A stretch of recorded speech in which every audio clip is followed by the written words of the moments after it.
So the West Tigers have the bye next week, but that means that State of Origin is on Wednesday, June the 8th. And the best place to watch it, if you're not heading to the game at a core stadium, is of course West Ashfield, which is at 115 Liverpool Road, Ashfield, and home of the West Tigers. So you can watch it on the big screen in the sports bar and grab yourself a beer and a pizza or a hamburger or get a great Chinese meal at Wok On. You can try all your Asian favorites there, the noodle bar, delicious stir fries, and more, and it's made right in front of your eyes. But of course, watching the State of Origin on the big screen with mates at West Ashfield, it's the best place to be. Stay tuned for more offers and giveaway via our podcast in association with West Ashfield. For more information, visit West Ashfield's website, westashfield.com.au, or give them a follow on Instagram at West Ashfield. And of course, West Ashfield practices the responsible service of alcohol. Drink responsibly. And welcome into another episode of the West Life podcast. I'm your host, Josh Barnett, coming to you on a Sunday, literally a last minute change because of obvious reasons. The boys messaged me this afternoon and said they've got some inside word on the coaching situation at the moment at the club. So I said, look, let's get in early, get it done. It's a bye week as well next week, and let's get the news out there before it's all hit the papers, and we'll kind of get the conversation started out there. So as always, we are sponsored by West Ashfield, best place to watch the game live and loud, and you can do that at State of Origin Wednesday week. No West Tigers torture in the incoming weekend, so some Origin to look forward to, and at least you can relax and not have the too much emotional investment. I mean, I love my Origin, but I definitely feel more relaxed watching that than watching the West Tigers lately. And we of course are sponsored by MG Pump Solutions. I've got Shayne with me tonight from MG Pumps, and he is pumped. Is probably not the way to describe Shayne tonight. The same with Rob. All three of us really. We're pretty down in the dumps, but we'll try and bring some energy despite the situation. What a different 6 days makes to the situation. And we've got a couple of Patreons in the chat here, and you can support the show at patreon.com/Westlife. And plenty of people watching live right now on our YouTube. And all our episodes go up there. And the latest episode, last I looked, was almost cracking. I said on the show Thursday. What day is it? It's Sunday.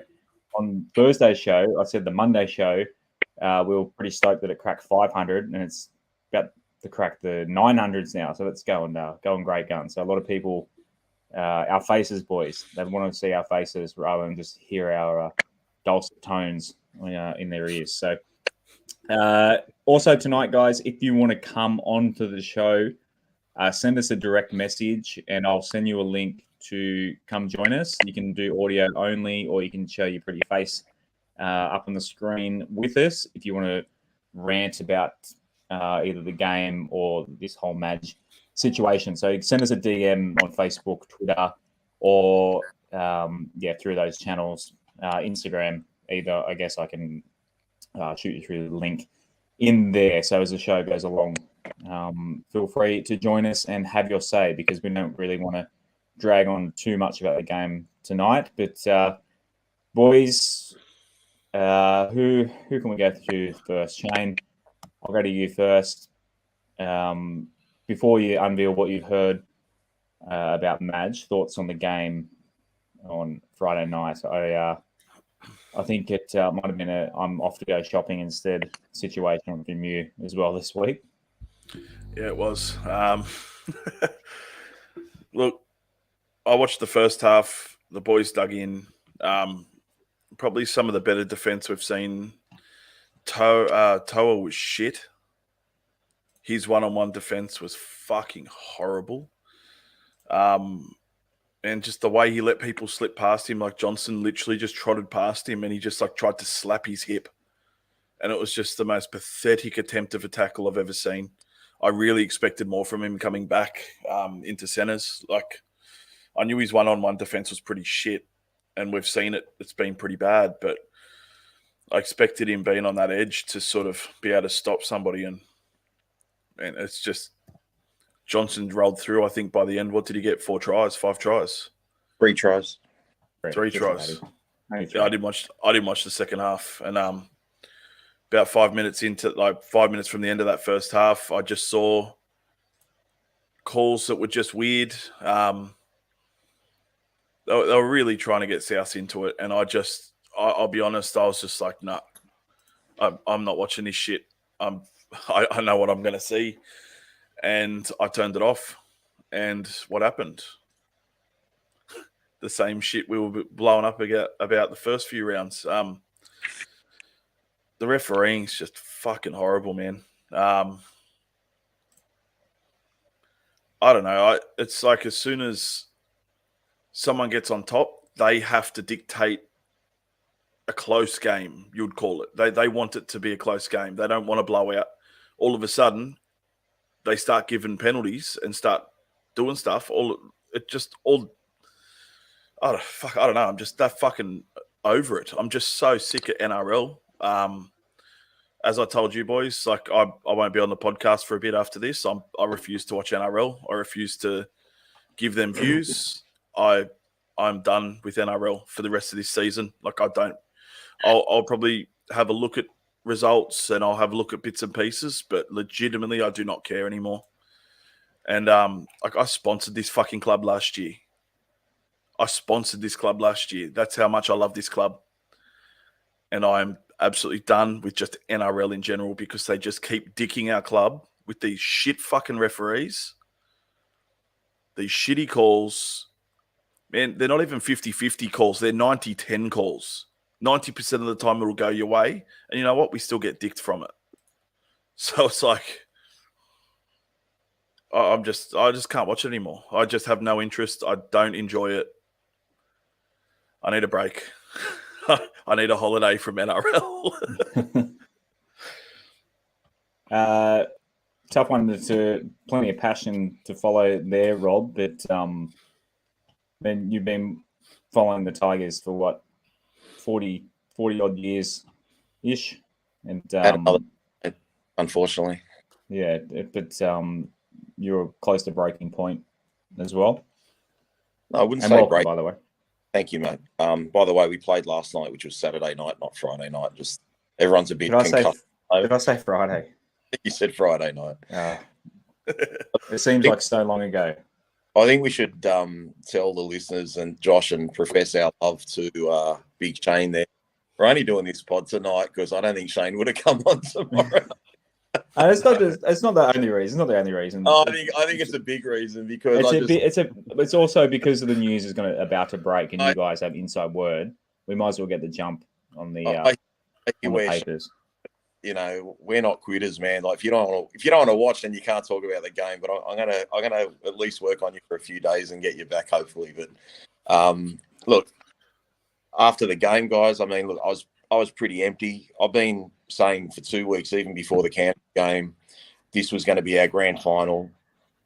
You know, I understand that, you know, footy players are footy players. Our guys have been up since after the Cronulla loss, so you just can't expect them to put in, week out with massive efforts. But that said, guys, it was our grand final, everything to play for. I hear what Shayne's saying about the refereeing, but, you know, honestly, guys, if we were going to win that, we were going to have to win 50-44. We weren't prepared to get those beautiful Indigenous jerseys dirty.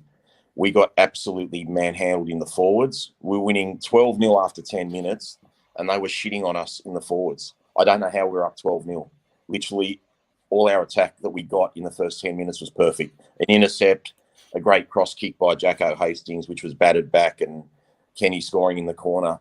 They literally rolled through us, and even in our darkest hours, I actually don't remember a game where the worst South Sydney forward was better than our best forward. literally, like, okay, some of our backs didn't do well, guys, but I actually thought we had 2 or 3 backs that played quite well. I thought we looked really slick with the ball. We made some good ground on the left-hand side when we were playing some shape. Yeah. Naden and Laurie changed up that whole back line. Exactly, but Shayne, the line speed was non-existent, mate. You know, even if they started their set on their 10-metre line, they were putting kicks from inside our half. Like they're going 50 every time. Every time. Every time. And then, you know, you look at some of the stats and, like, I was just my jaw dropped. Like, you look at South Sydney and including their bench forwards, they had 6 forwards that didn't miss a tackle. That's not saying how great their defence is. That's just saying our effort in our running in the forwards wasn't as great as it should be. We had blokes that, shit.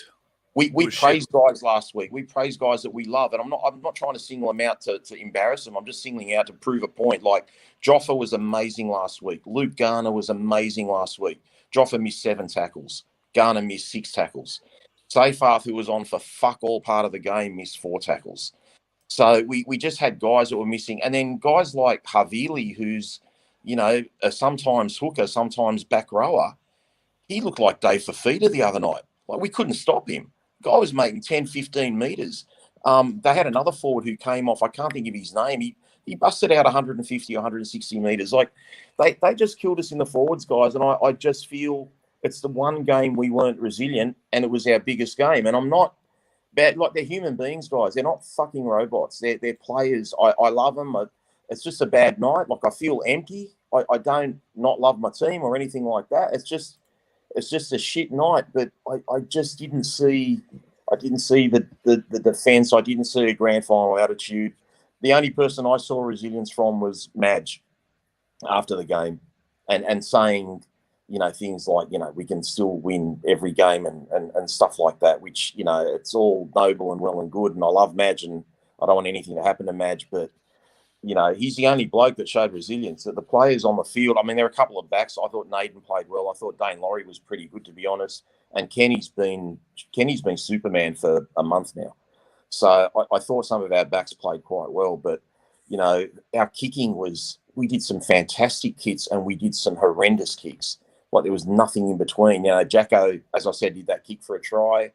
Brooksy did a great kick from in our half that landed halfway in the in goal, and then he put 2 balls out on the full. Dane Laurie hit the corner post with a kick. Another time he did force a dropout with a chip and chase. Like our kicking was just a mixed bag.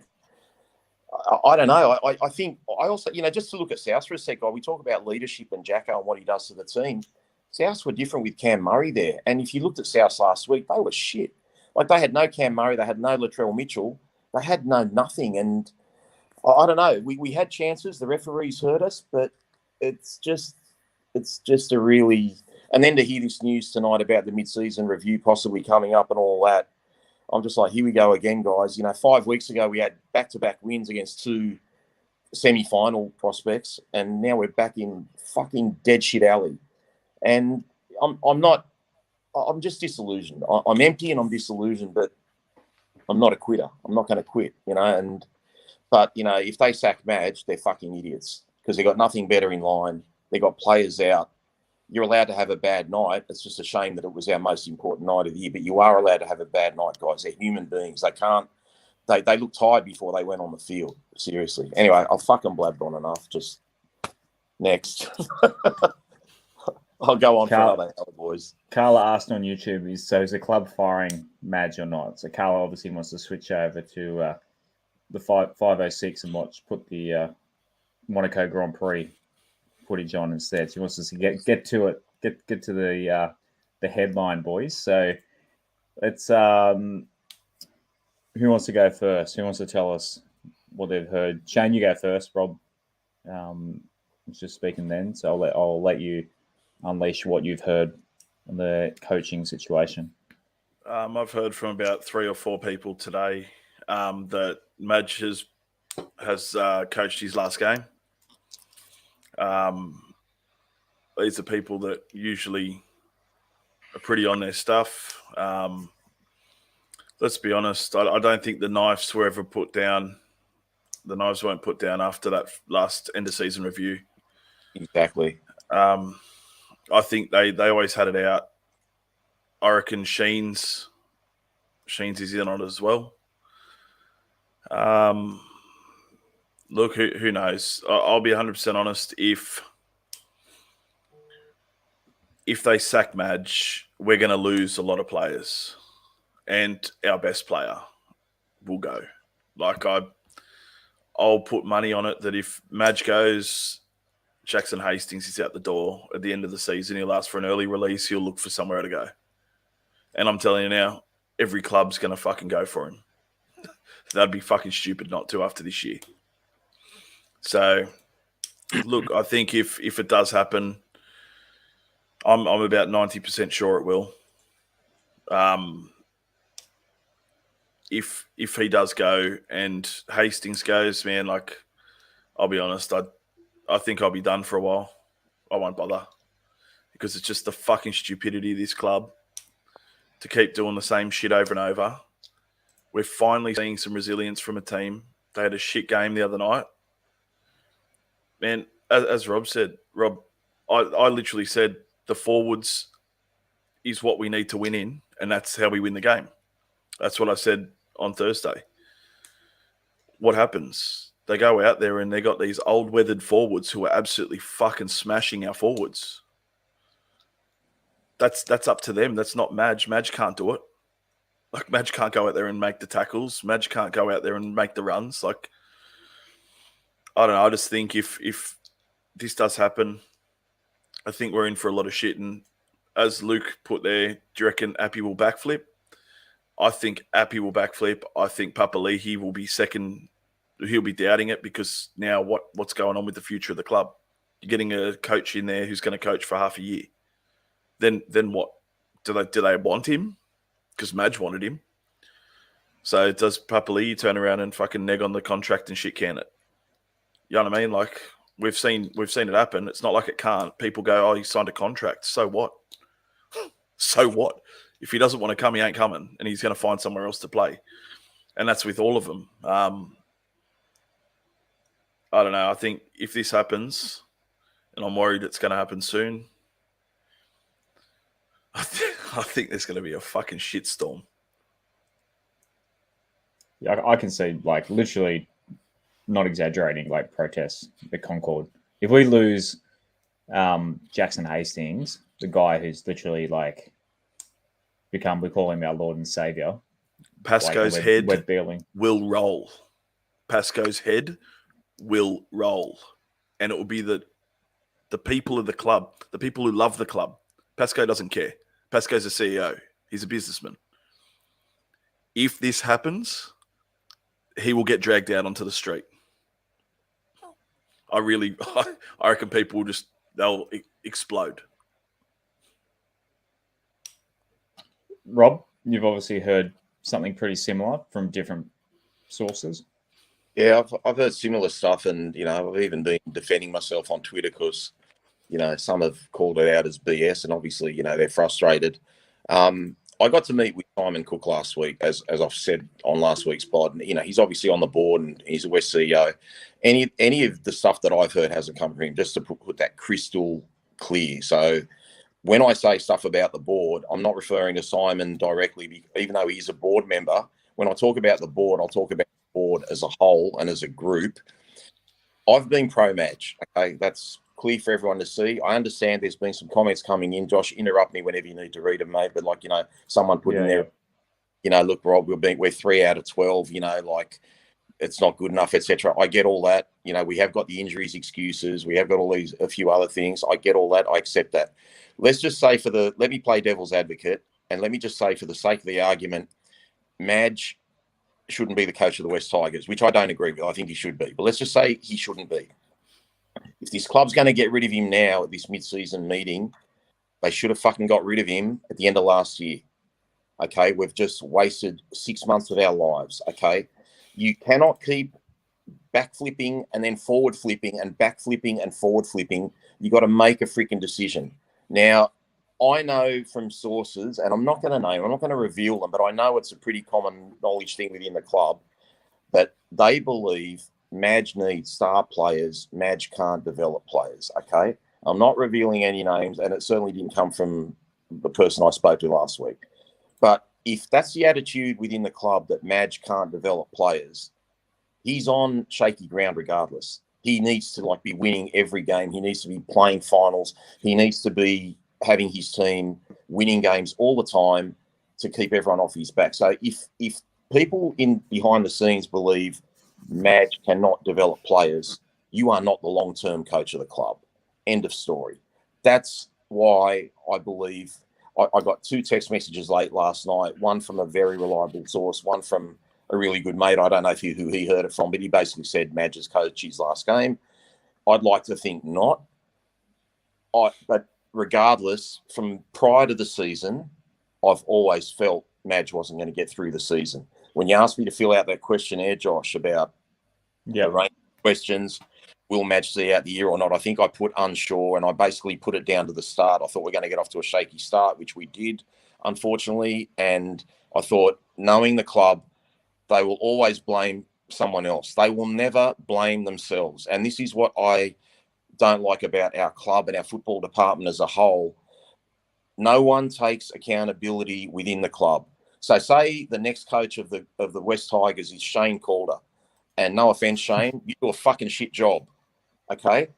Now they're going to 2 years later, but they're not going to fucking sack themselves and say, we're the dickheads that hired you. We didn't do the research. Like you know, like I said, I love Madge. I got nothing against Madge, but some of the things they've said, Madge overworks his players. Madge needs star quality. Madge can't develop players. If that's what you thought 4 years ago, don't fucking hire him. So who knows what they're fucking doing at this club, all right? This is what shits me. What's the mid-season review being called for? You've told journalists that if you're not on 10 points by round 13, then shit's going to hit the fan. Well, guess what, guys? We've got the bye next week and we're going to be on 8 points.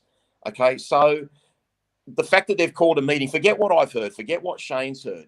The club has basically said, if we're not on 10 points by halfway through the year, we're looking at other options. They're not having a meeting to say, oh, you know what? We had a fucking rump steak and we sat down together and we're developing juniors and things are rosy and cake. It's not that.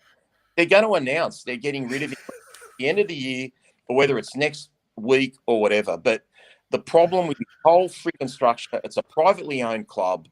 You know, it's predominantly West Ashfield, who are our sponsors, and we love them and love Simon Cook and all that sort of stuff. But one thing Simon Cook did say is, you know, and he's right, the West Ashfield club is for the Ashfield community, you know, and they've got a footy department, looks after the footy department. So we can only yell and scream at the footy department. I can't yell at Simon or any of the other board members that have nothing to do with footy. They might be raising money and funds, and the club's going gangbusters. They're raising, you know, making $9 or $10 million a year. So everyone's got to play a role within their club.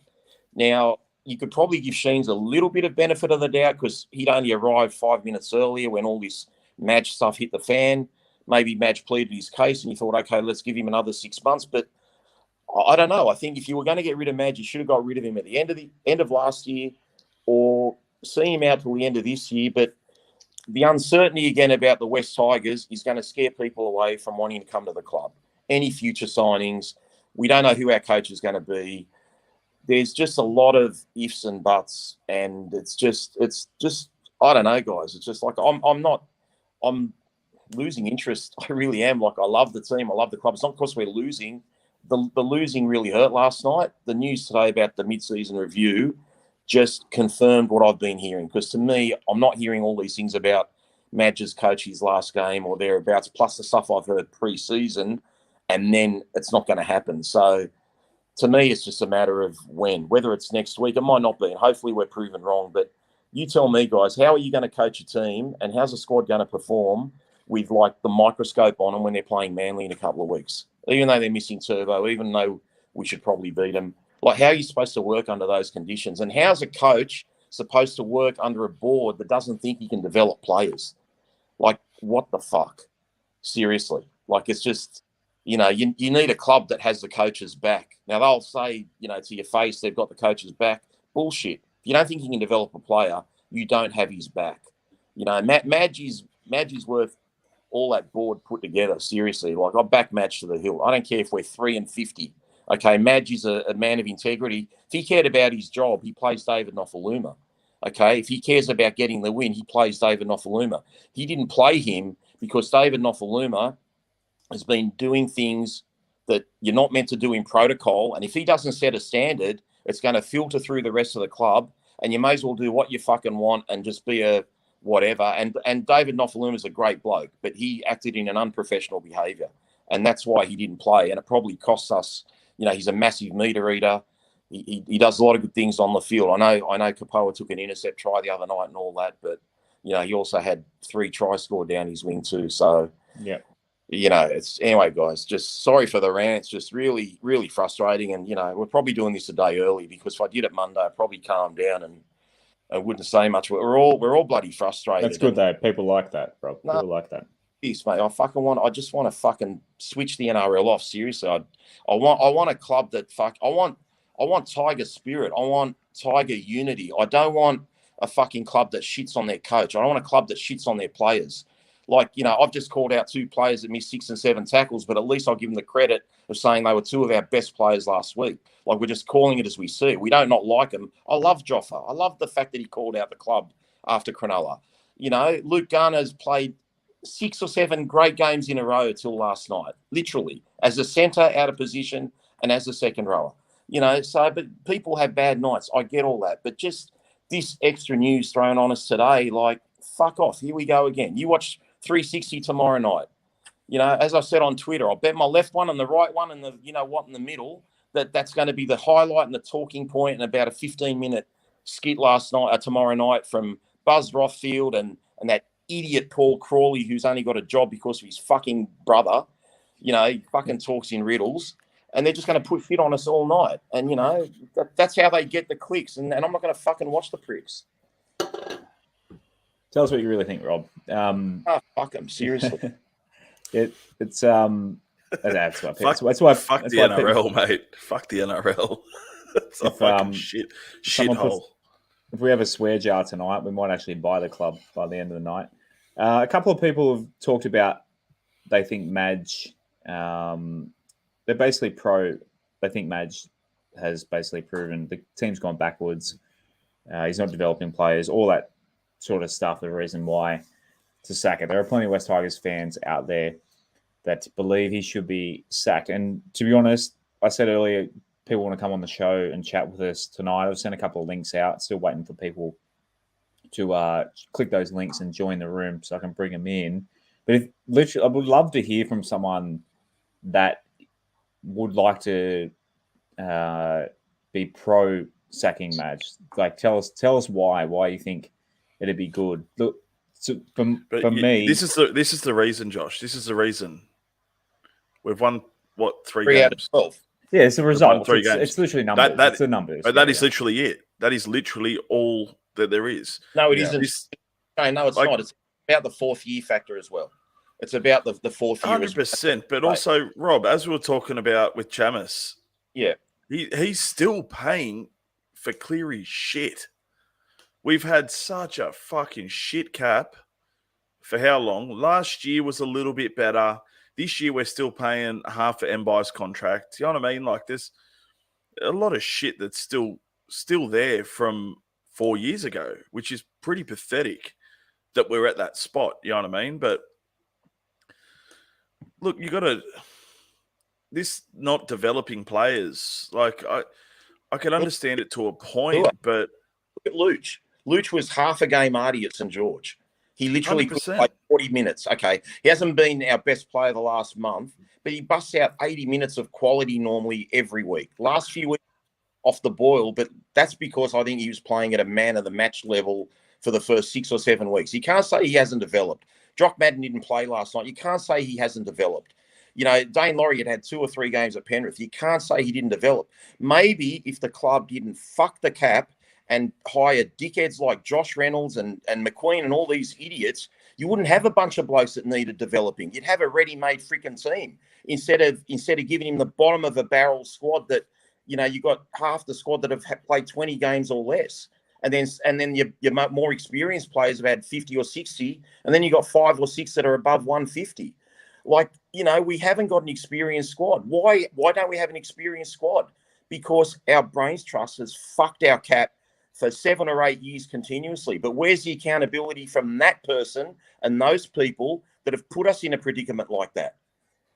That's where there is none, and there never will be. There never will be, Rob, because they're protecting their own ass. They want their big money, and they want to keep their jobs. It's that simple, man. Like, Pasco's not going to turn around and go, "Oh, I've been fucking shit. I'm going to quit." It's never going to happen, man. It's his job.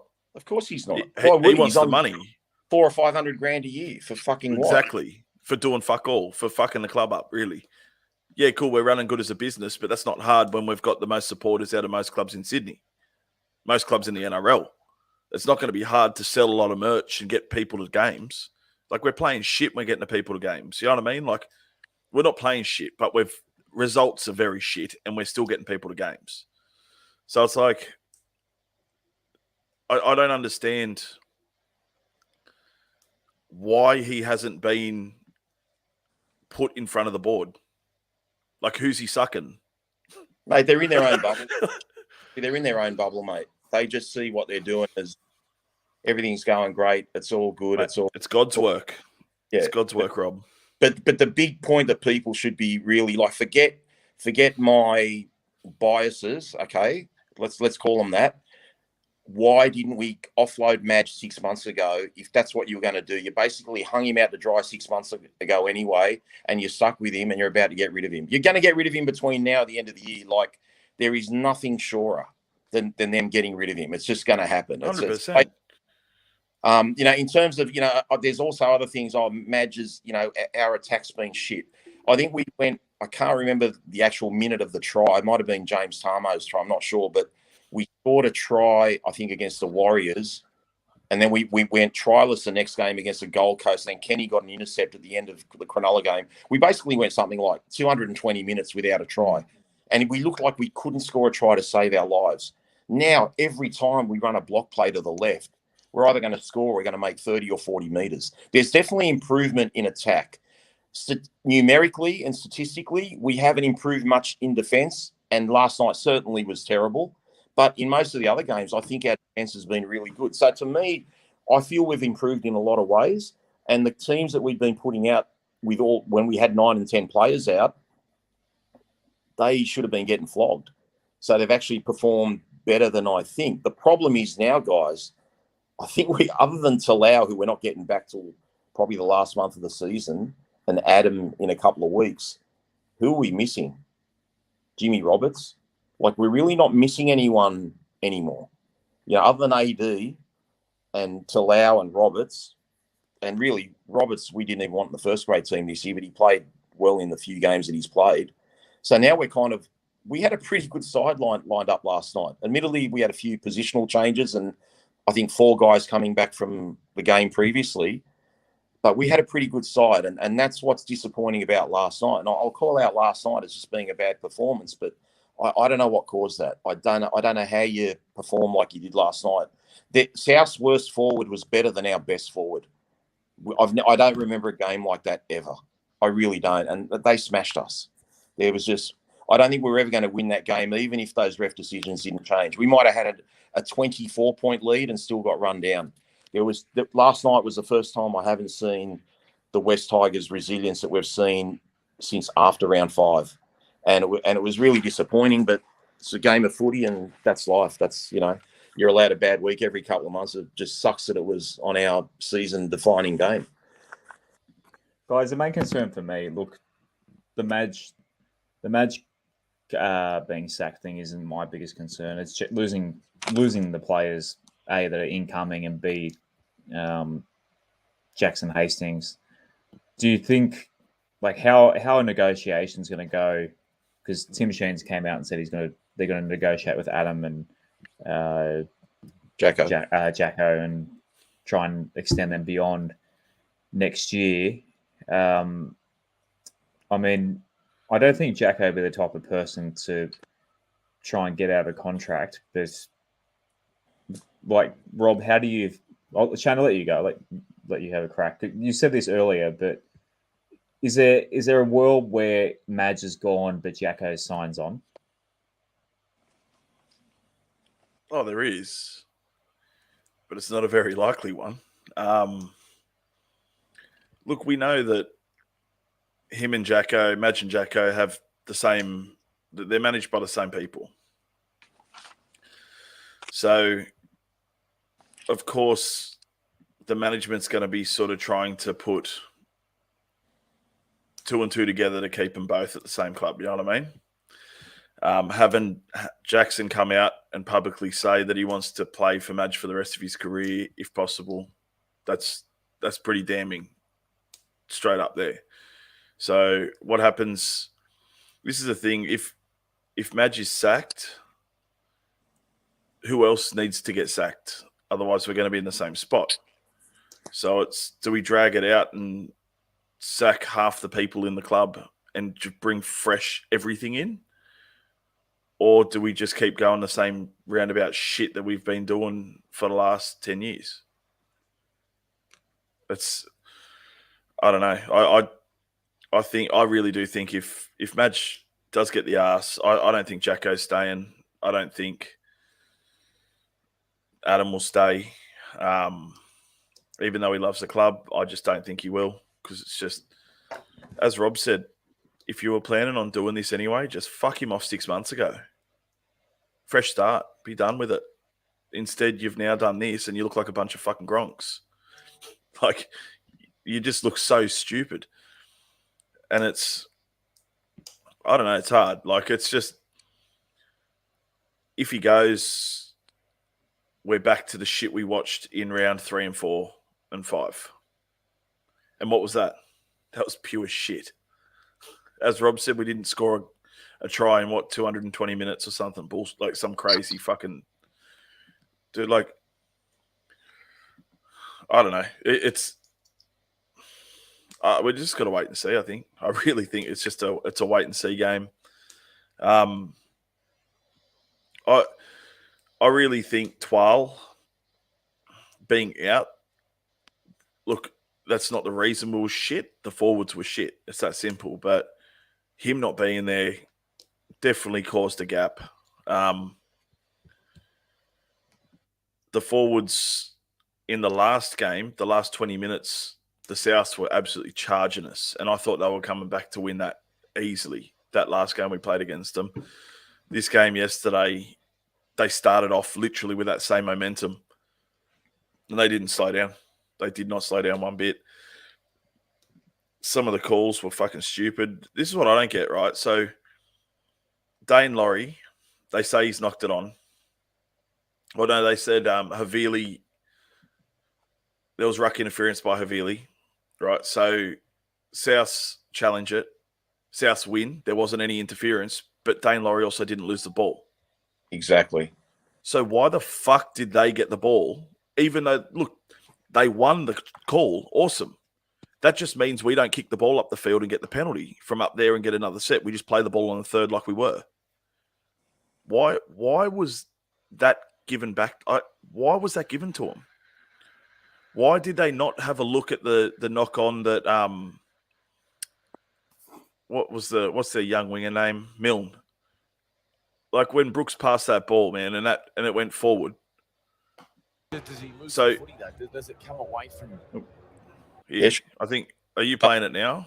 Yeah, he is. I don't think we would have won anyway, Shane. There were more to. Oh, look, it doesn't matter. It's the fact that like we've already blown up about this shit. You've got Des Hasler getting a 25 grand fine. A few weeks ago, you get Peyton getting a fine. $25,000. And also because they're calling out shit. You know what I mean? Like, if players play shit, they get called out. Refs need to be called out on their bullshit. And look, I understand, it's a hard game. But if it's so hard, get 2 refs again.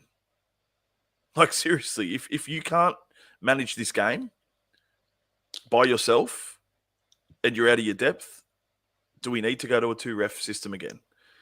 And have one on one side, one on the other. You're watching at 2 angles. Hey, guys, this is what I saw.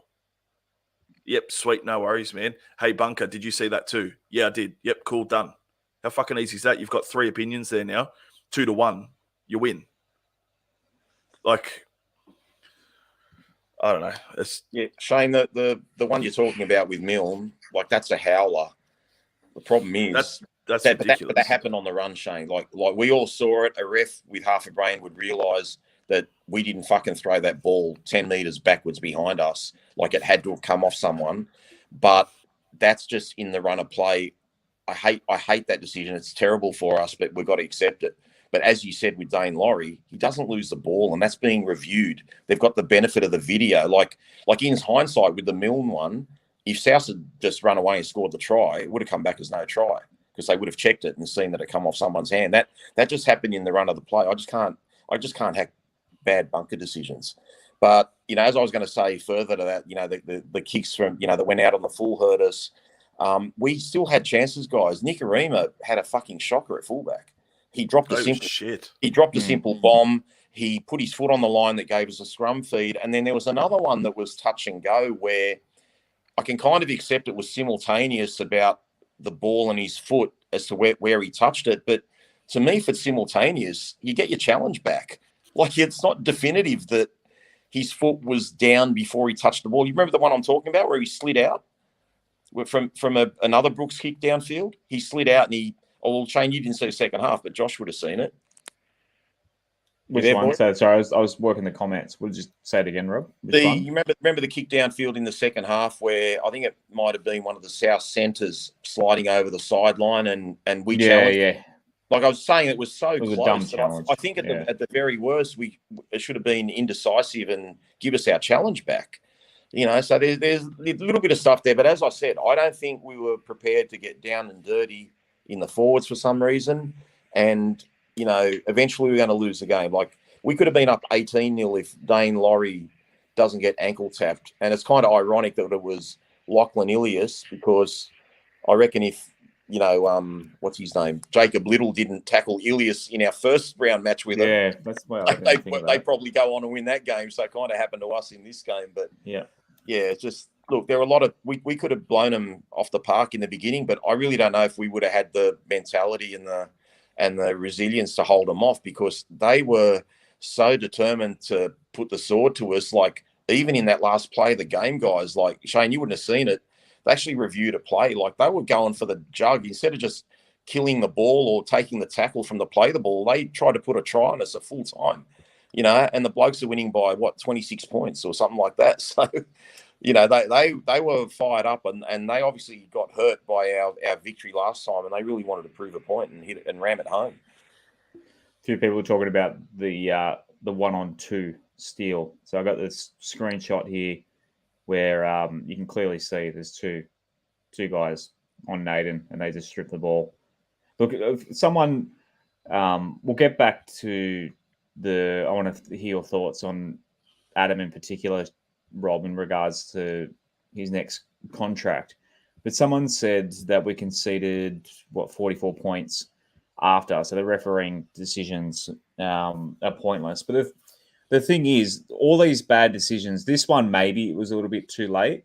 But the knockdown one where we were up 18-12 and South's clearly knocked down. This one gets my gripe the most because the ball flies 15 meters in the other direction. It's physically impossible for that not to have come off from a guy moving towards us. It's physically impossible. I don't know how the referee didn't think to stop, call it, and then South challenge it. Because it's play on, we can't challenge it because there was no whistle blown. So a couple of people on Twitter replied to it. They said if they had actually let him score, it actually would have been no try. So the smart thing, but the players aren't going to not, like, there's the instinct to go, oh shit, the opposition has a ball attack. Like, you can't blame the players for not thinking that quickly to let someone score. It's just not in their instincts. But the referee should have caught it. If he misses that ball, we possibly go up to 24 or 22, like 2 tries up. And yes, South statistically were better than us in the forwards. But when they were also way better than us when we beat them by a point. And it doesn't matter what the other statistics are. It's all about what's on the scoreboard. We were denied the opportunity to go up 2 tries. And yes, the 5 tries that happened in the last 15 minutes when we all started leaving, like people started leaving to go home to beat the traffic, like that, the boys' heads were down. Should they have kept fighting? Yeah, maybe. They're going into but they're not going to throw their bodies into a game that's over. The game was over. Once the game is over, then they're not going to put in 100%. The last 4 tries, yes, not excusable, but you can't take out the fact that we had an opportunity to go up further, and we were denied it and we were denied possessions as well. Someone in the comments said it earlier. The more possession that you have as well, the more fatigue the other team gets.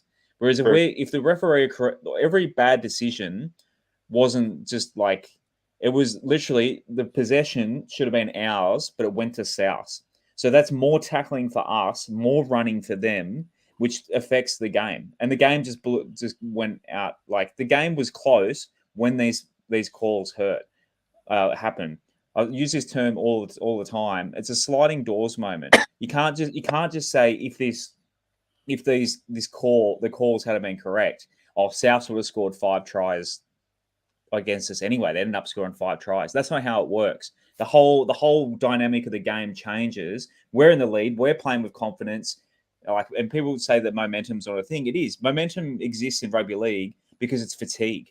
The team that's less fatigued is more likely to get over the other one. And just giving up possession. And the same thing is too, people saying we can't blame the refs. Maybe the Souths were the better team. But even still, why the fuck should we be okay with having... They weren't 50-50 calls. It's not like they weren't 50-50. It wasn't a forward pass. The forward pass off the flick, I posted that video just to literally ask, did anyone think it was forward? Can live with it. It's like, you got to get the protractor out to work out if it's forward or not. Don't give a fuck for that one. But the ball, 2-on-1 strip, they always get called. The knockdown by South, bleeding fucking obvious. That should have been a knock on against South. And the guy that picked it up was offside as well. Should have been our ball. It's just the Dane Laurie. We had the bunker. Dane Laurie didn't drop the ball. He had his hand on the ball, and we've already gone on about this one. But it's not like it's just one bad decision. It was 4 fucking howlers. Like, it's a massive in the context of the game. It's not like one decision and we should have got back from it. It was 4. I mean, and we've seen it all year too. It was Luciano's no try. Like, no try. Like, this shit like this has happened, and that was one game. Yeah, we should have. If Dane Laurie holds onto the ball, he scores. We should have won that game. This one, you can't say we would have won, but we were denied a better chance at winning it. And just because South ran in 4 tries in the last 10 minutes, who gives a shit? We were fatigued out of the game. The game was over. The boys' heads were down, but it all would have been different because of those. I don't care what anyone says. The referee's decisions took away chances from our game and was just too hard to come back from. It just gives me the shits. You can't blame the refs fully. Yes, the South's forwards were better than ours, but you can't also say it wasn't a factor. If you tell me it's not a factor at all, you are lying. It was definitely a factor going against us, those decisions. Anyway, enough about the referees. Rob, I want to hear a couple of people accusing us. I liked that, Josh. You haven't had a rant in ages. I like the. But let me just say this. You should have seen me at the ground last night. The South fans sitting next to me. Shouts to Joseph Alafaci. He's in the comments on YouTube. He was sitting next to me. The South fans actually got up and left. I was doing the Shayne. I was very loud and obnoxious. I hadn't had a drop of alcohol. I was drinking Coke Zero. I was so, like, I'm not normally that fired up, but I couldn't cop that many decisions. The knockdown one got me the most. So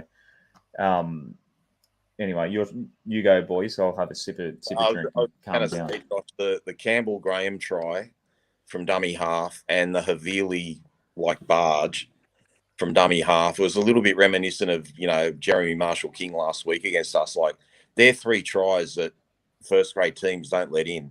Like, that's just that. But how much of it was that was like the game was over then? How much of it was fatigue though? Everything you said about the refereeing, mate, you are preaching to the converted. I'm the king of blaming refs and hating their crap and all that sort of stuff. And if it's the Tigers teams of the last 5 weeks that showed up last night, we win that game if the ref decisions are turned around. I just don't believe, no matter what, and it would have changed the game. It wouldn't have been 44, whatever. And don't forget, guys, there was an intercept try thrown late in the game.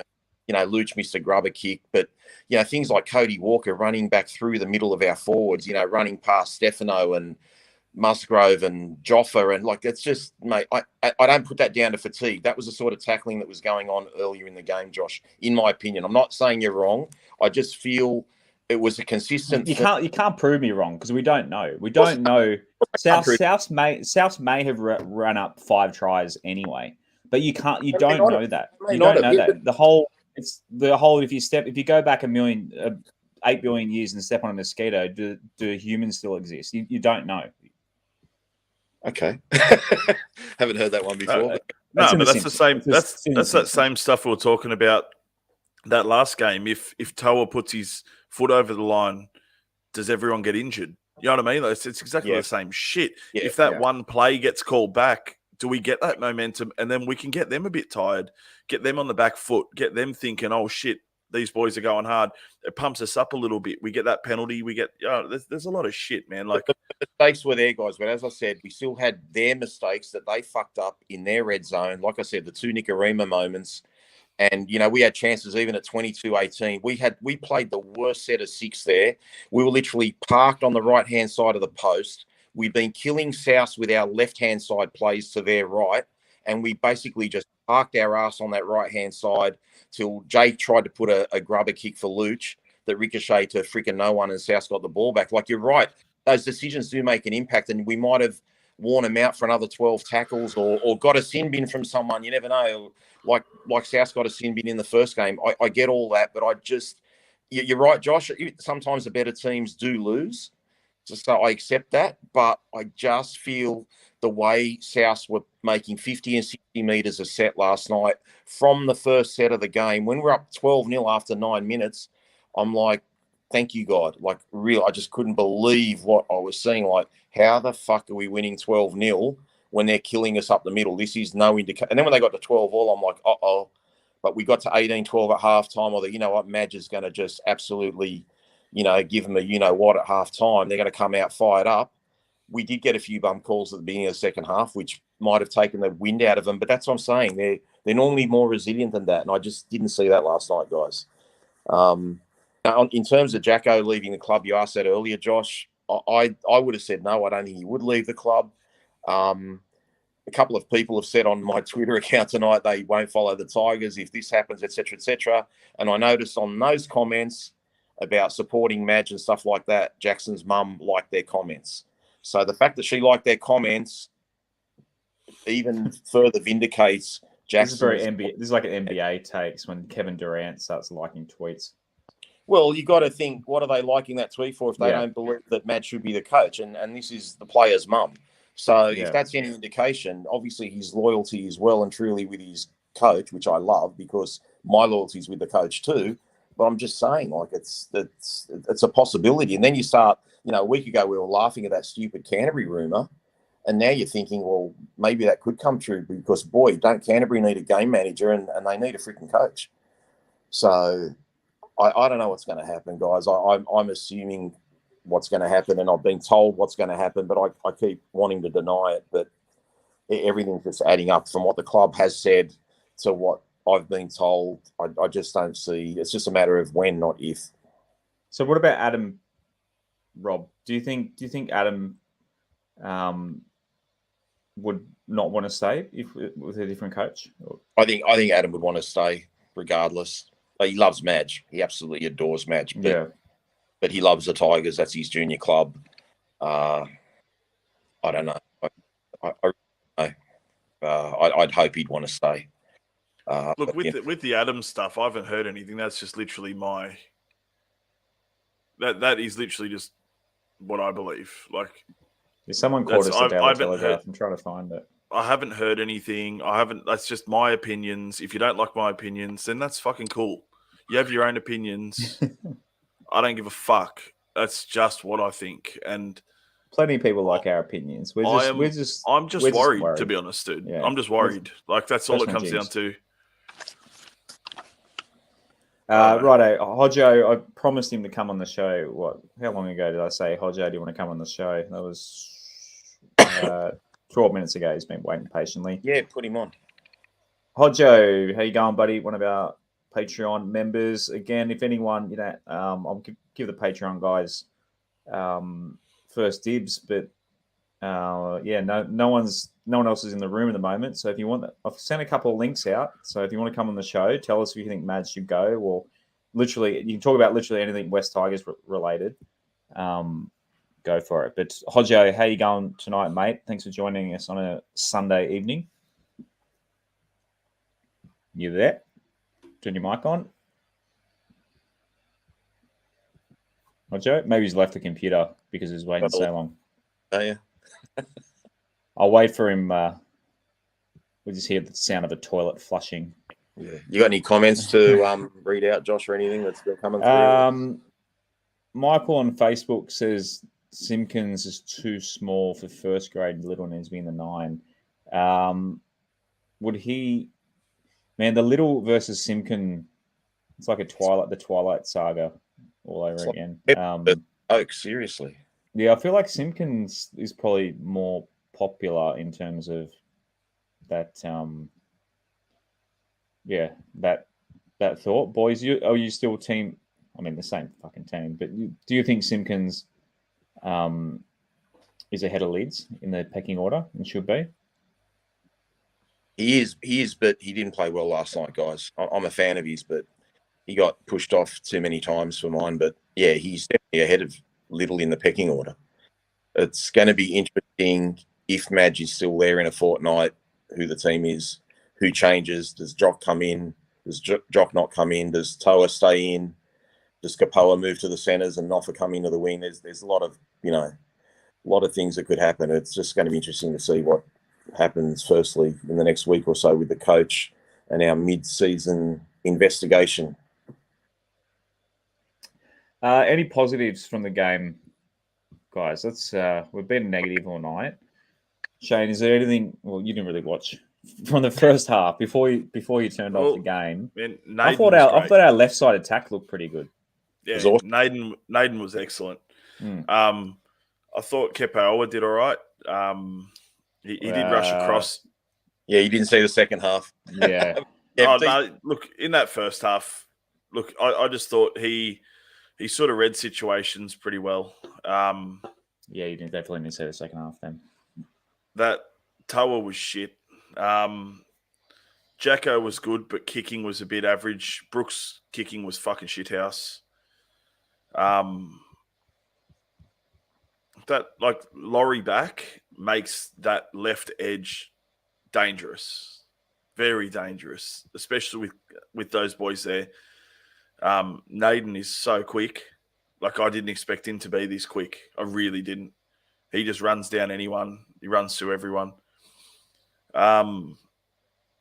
was making heaps of breaks, and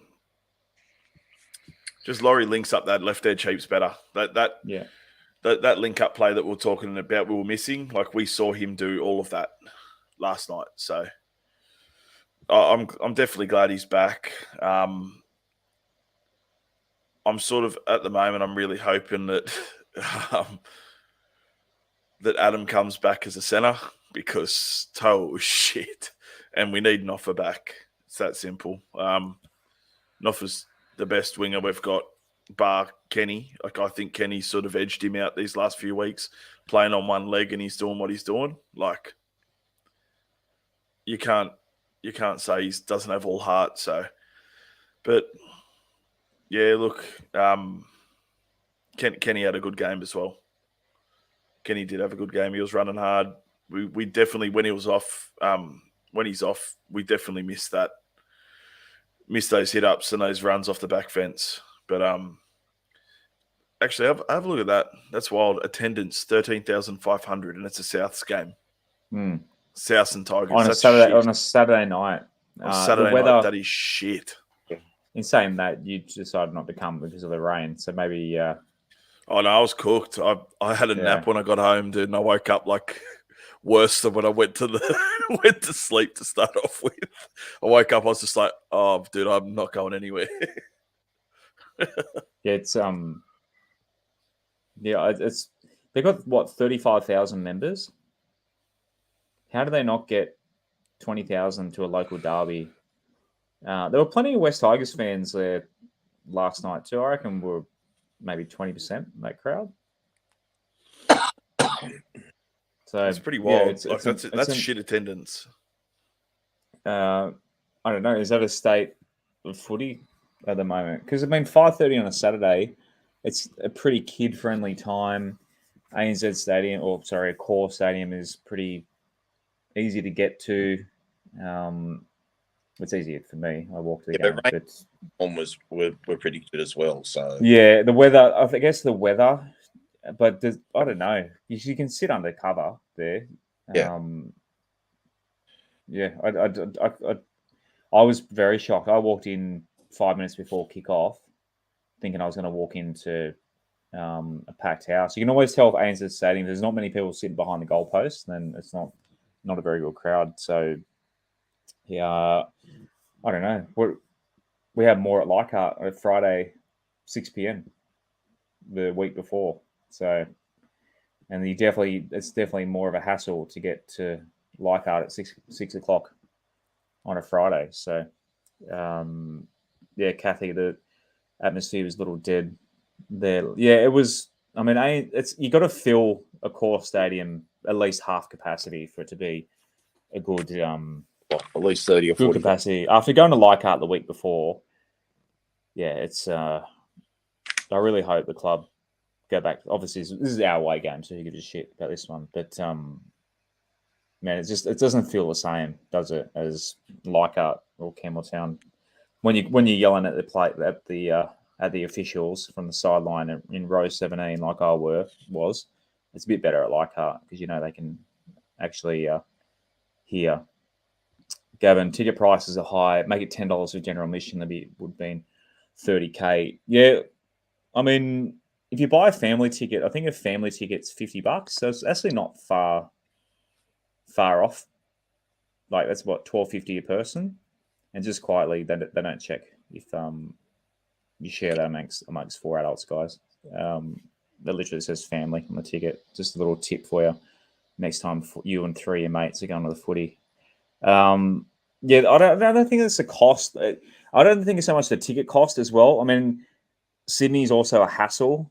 Sydney's just a bitch to drive in. The parking, if you don't park, or find a park, it's basically I think it's $25, $30 in Olympic Park to park. So unless you're carpooling and all chipping, the prices, and I guess at the end of the day, you can sit at home and instead of paying $25 for parking, you can $25 buys a 6-pack of beer and you can watch it at TV on your couch. So I think it's just the rugby league's just not doing enough to tempt people to want to go to the footy. But it's just the ratio of members to fans, is baffling for the Rabbitohs. Where are those 35,000 members? They've probably got 5,000 pet memberships or something. Any other positives from the game, Rob? No, look, Shayne pretty much was on the money there. Our left edge was really good. As he said, Dane Laurie being the link. Naden and Mamalo, were awesome. Not really footy related, but guys, that Indigenous jersey we had, that's the best looking Indigenous jersey. Yeah. Indigenous jerseys, and maybe should put yours on, Shayne. Maybe that's why the I got it here. Maybe that's why the Tigers forwards were grabbing instead of putting everything. They wanted to keep them clean. Keep it clean. Yeah, keep them clean. But no, look, our left edge was good, as you said. The fact that we're up 12-0 when we weren't playing well was really good, and that we're even in the game for 60 minutes. But I got really no other positives, guys. There's actually quite a few negatives from a few players that have been down for a few weeks now. That's a little bit of a worry. Yeah, I don't know. I don't know where we go from here, boys. Just, yeah. Sorry to go back a conversation. Tim was saying how good Belmore. I did catch a little bit of today. I was going no Dragons Dogs at Belmore, the packed hill at Belmore. I really would love to go to a game. I hope West Tigers play. We're playing in the Combank Stadium Bulldogs home game in a few weeks. So I would have loved to have played them at Belmore. They're two teams down the lower end. I watched that game today too. It ended up being a pretty high-scoring game. But, it's better to go to a game like that at a small ground because you get a great atmosphere. But even just being a neutral fan watching on TV, it's nice watching a game when you can hear the atmosphere. There's just no atmosphere watching the South Tigers game last night, the roars or the cheers or anything. But this Bulldogs game today, it was fantastic. You just felt like it, it was a little bit tribal. So I love the small grounds, and that's, but that's, I don't know financially how that all works, but they should have more games at Belmore. It was fantastic. Carla, say goodnight to Carla, boys. She's going to watch. Hi, Carla. She wants to go. Yeah, David's right. The race doesn't start till 11 o'clock. Like, what are you doing, Carla? Come on, you still got an hour and 20 minutes. Back to Josh. She said she's given up if Madge is sacked. Yeah, it's I believe it, though. She's too much of a tiger to do that. Yeah, I think we're all suckers. We'll be there, Madge or no Madge. But yeah, sorry to cut you to completely. That's how cooked we are at the moment. We prefer to talk about Formula One than rugby league at the moment. I know I would. Brock, I want to sit with you blokes at the game. Well, if we can convince Shayne to come to a game by the end of the year, maybe Leichhardt, last round of the year, Leichhardt, sunny Sunday afternoon, we can convince him to get out there. But yeah, look, I just need a break. I'm just fucking sick of NRL as a package. It's not even just our games. It's like every game I've watched. It's just shit. It's really not good. Volandis needs to fuck off away from this game because, look, he pulled it through COVID. Yeah, cool. Fuck, it's shit. Just every game is just junk. New South Wales fuck. Cup. That's we're a bit cooked tonight, but well, Brockett, I got to head off anyway. I got to go, head off. Shayne. See you, buddy. I'll catch you later. Hey, Shayne, nice working with you, buddy. I'll see you again. Just I need a break. Everyone, I need a break. I know. Everyone send messages to Shayne on Twitter at. I'll bring your. Bring your hair. I'll can it out now to get my handle out there. Yeah. No, look, get a campaign. I need a break. Sack Pascoe. Bring Shayne back. Everyone hashtag on Twitter. Need a break. Send him a message. I'm just so over it. It's just fuck, man. Like I just get so sick of watching it, and it's like I don't enjoy the product. I don't know why you're upset with Pascoe. We're turning a profit. Everything's great. Our club's turning a profit. Thanks for fuck you, Rob. I'm out. See you. Bye, mate. Righto, we'll go on to New South Wales Cup as Shayne heads off to Nina Nana, as the Italians call it. Righto, New South Wales Cup scores. So someone mentioned it. Noffa scored. Yeah, so Jock Madden kicked a field goal to tie the game. It was 21-all draw. I think a bit of a comeback as well. So New South Wales Cup got a draw, and they've moved up to second last on the table. So, good win by them. In Jersey Flegg, they got a pretty big win as well. I did have it in my notes, but I'll bring it back up on the app. So 40-0 over the Sharks after Cup today. These were at Lidcombe Oval. The Cup game was for the Tommy Raudonikis Cup. So I guess they got to share the Tommy Raudonikis. Pretty fitting. Tommy Raudonikis is two teams that he played for. He only played for two, didn't he? Did he play for more than West and Newtown? Predominantly West, and finished his career at Newtown. Yeah. So his two teams had a draw, funny enough. And in the only other comp going on at the moment, Harvey Norman Women's Premiership, they play tomorrow night, 7 o'clock in Homebush at the New South Wales Centre of Excellence. So that little field across, so you can go up to the fence and watch the girls play on a Monday night footy with the girls. So I thought we'd have people wanting to call in, but Hodjo... You did blame them. Yeah, they're obviously... I mean, credit to everyone joined. We've had pushing 90 live streamers at one point. With no notice. With 2 hours, 2 hours notice. We'll go through some stats from the game. We'll go back to first grade. We're all over the shop. Sure. The rundown was You're right. basically. I'm apologising to listeners, Rob. I think we're being entertaining, but our structure is about as good as the West Tigers at the moment. So a few of the stats: 57% possession. I would love to be able to see these stats basically up to when were the tries scored. So the romp started kind of. Well, I know they put their 44 points in the last 3 minutes. I think they didn't score till the 17th or 18th minute. 23rd, I don't know if I mentioned it earlier, Josh, but I probably did. I'm just getting forgetful. But 6 South forwards didn't miss a tackle, which I just think is outrageous. Especially when you've had 18 points scored against you. So I just thought that was a bit of a damning stat on our forwards' hard running or lack of, and just not a good sign. Hodjo, we got you, buddy. Yeah, can you hear me? Yeah, I can hear you now. Hear you loud as and clear. What's yes? Were you away from the desk before? No, I just didn't have the mic on the right setting, so I was just standing here panicking while you were like technical dramas. What are your thoughts? So I've got a little bit of a different take on the Madge situation. Love a different take. I'm an avid Madge supporter. First of all, I think that if you're picking up coach on passion, I don't think there's a better person out there that I've seen. You can just see he bleeds the whole game. But we are 4 years in, and I think you mentioned a lot of the faults that he has had. I think I'm okay with them getting rid of him now, but you can't do a fall guy. So it can't be Madge, the team's gone bad, so you're out. If Madge goes, there needs to be a whole list of people that are involved at the moment that need to accept those consequences as well.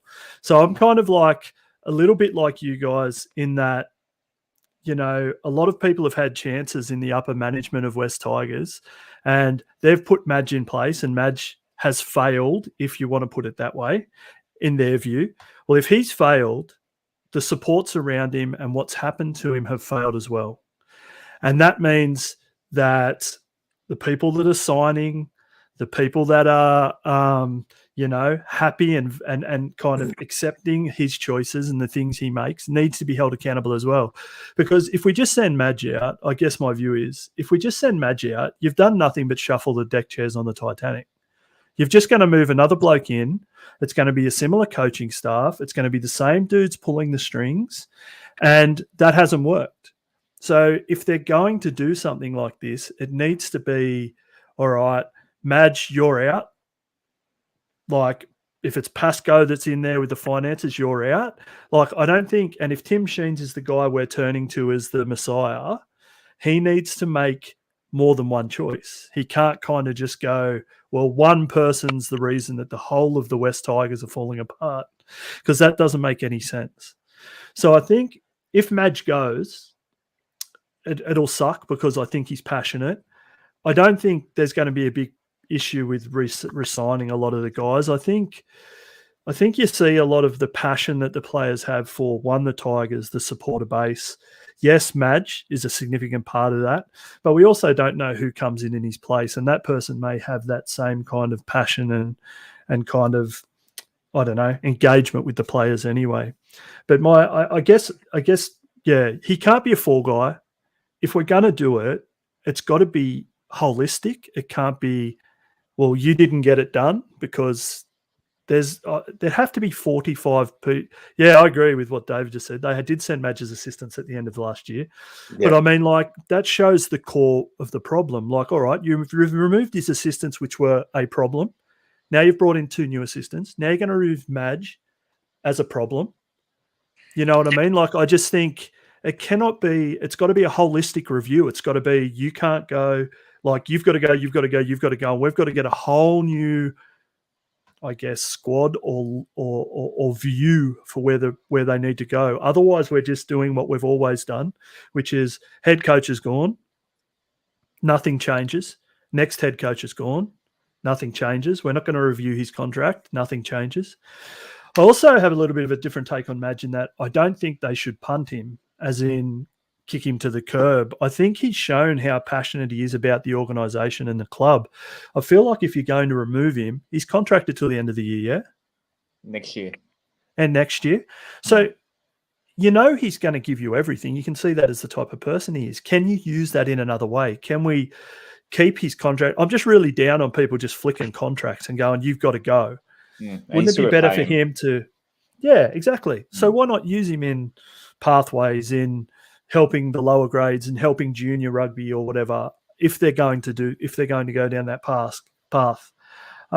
The other thing I've always wanted to kind of discuss with you guys and get your opinions on is we're very flippant in our views on players, I feel like. We look at someone like Jackson Hastings, yeah, quality player, doing great things. We look at Joffa, we go, well, up until probably 5 weeks ago, Joffa was probably not a player we would keep, in my opinion. The last 5 weeks, he's been a revelation. He has been amazing. He's been a big time. But then he slipped again on the weekend. So I think as West Tigers fans, if someone goes exceptionally well, we kind of jump on them and think they're Messiah. But I don't think anyone here would say that we have a top 4 squad. Oh, God, no. Of course not. So which players are we really investing in to keep? Does that make sense? I guess like we look at Tamo. I think Tamo's had the best probably 6 months best 6 games in his time as a Tiger. Agreed. But I don't see him signing. I don't see signing him next year as a benefit. It's all down to money. Yeah, it is down to money, but it also comes down to what you're going to get. Do you know what I mean? What's he going to do for us? Like I look at Joffa and go, all right, if we sign Joffa for something low, a smallish amount, I'd keep him. But if we're going to sign him for 500K, that 500K could be better spent in 100 different places, in my view. So I think as a fan base, we've got to get away from this super attachment we have with these players and with our coaching staff and with all that. Yes, they're great and we want to commit to them and we want to do great, but we also need to be realistic in that we've got a lot of players that probably aren't first grade material. And Joffa's taken up his he's activated that. Michael just said on Facebook. He has what's CO stand for? It's an option. Contract extension. It's a contract option. Yeah. So yeah, I'm pretty sure he's taken up for next year. What the money's for, I have no idea. But so Joffa's another year at least as well. But I get what you're saying. Yeah, he's replaceable, is what you're saying. Yeah, I think we hold on to people because we're so passionate and we want to support people as a Tigers fan base. Like I think, it's a thing, isn't it? If you're a Tiger, you're a Tiger. And if someone's going to go out there and give us something, we're going to give them everything. But I guess that kind of shows a little bit with the ruthlessness of us, ruthlessness of the top teams as opposed to us, I guess, in that, there's players that are doing well, but they're cutting people. You know what I mean? Like you look at the Roosters and they're like, well, we'll get rid of Crichton if we can grab someone else. Like we're kind of nervous to get rid of anyone, I think, because we're worried about who's coming in. But the other thing I really wanted to mention was how impressive I feel like our recruitment has been and how totally underappreciated it's been. Like we've got this really good, a budding young group of talent. And then when you've got super talented people in, we've got probably the best second row in the competition coming in Papali. You've got Coruscant is probably, in my opinion, the best New South Wales hooker kicking about at the moment.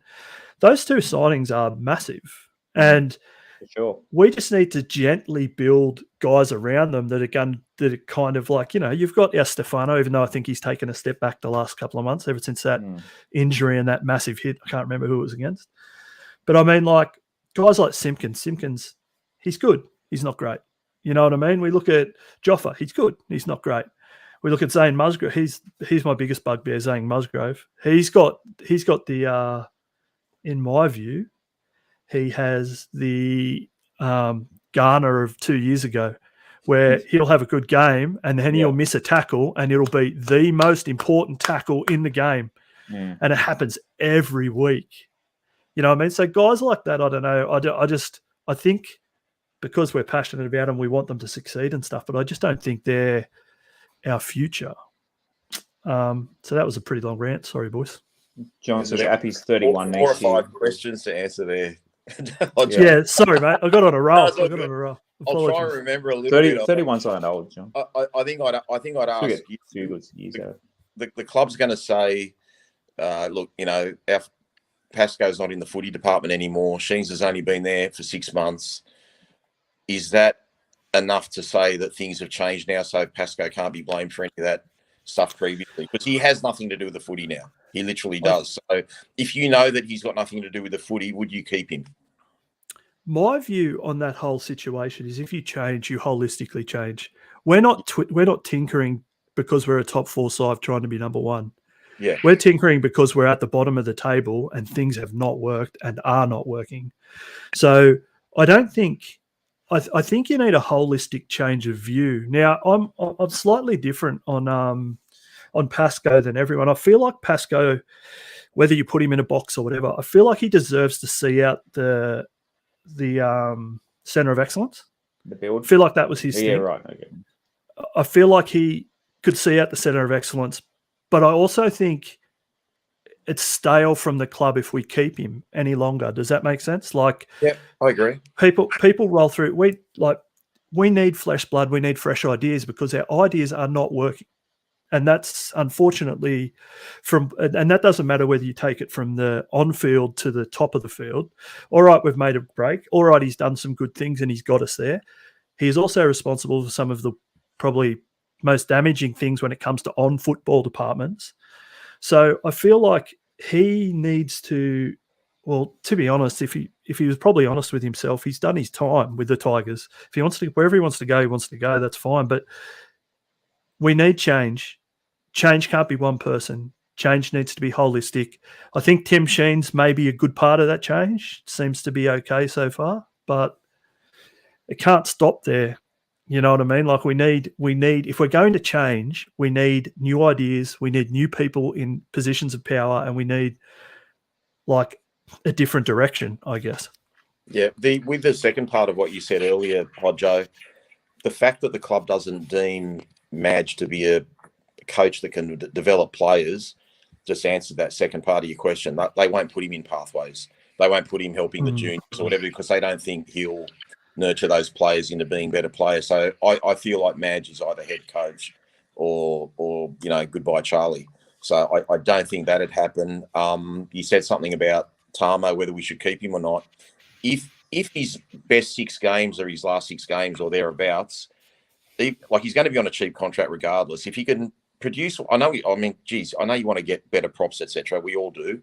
But if he can produce that form next year, surely he's worth keeping. If he can't produce that form, we don't keep him. What would you say to that? I would agree and disagree.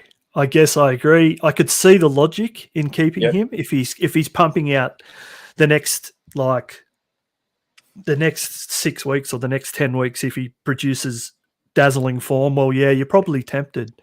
But I also feel like there's a shelf life, and he has.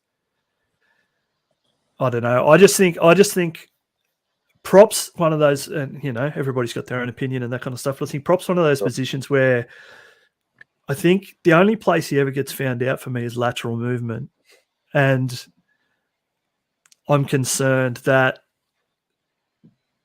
1 year older, slightly slower left and right, probably can punch it up big. He's probably going to punch it up well till he's 50 because he's massive.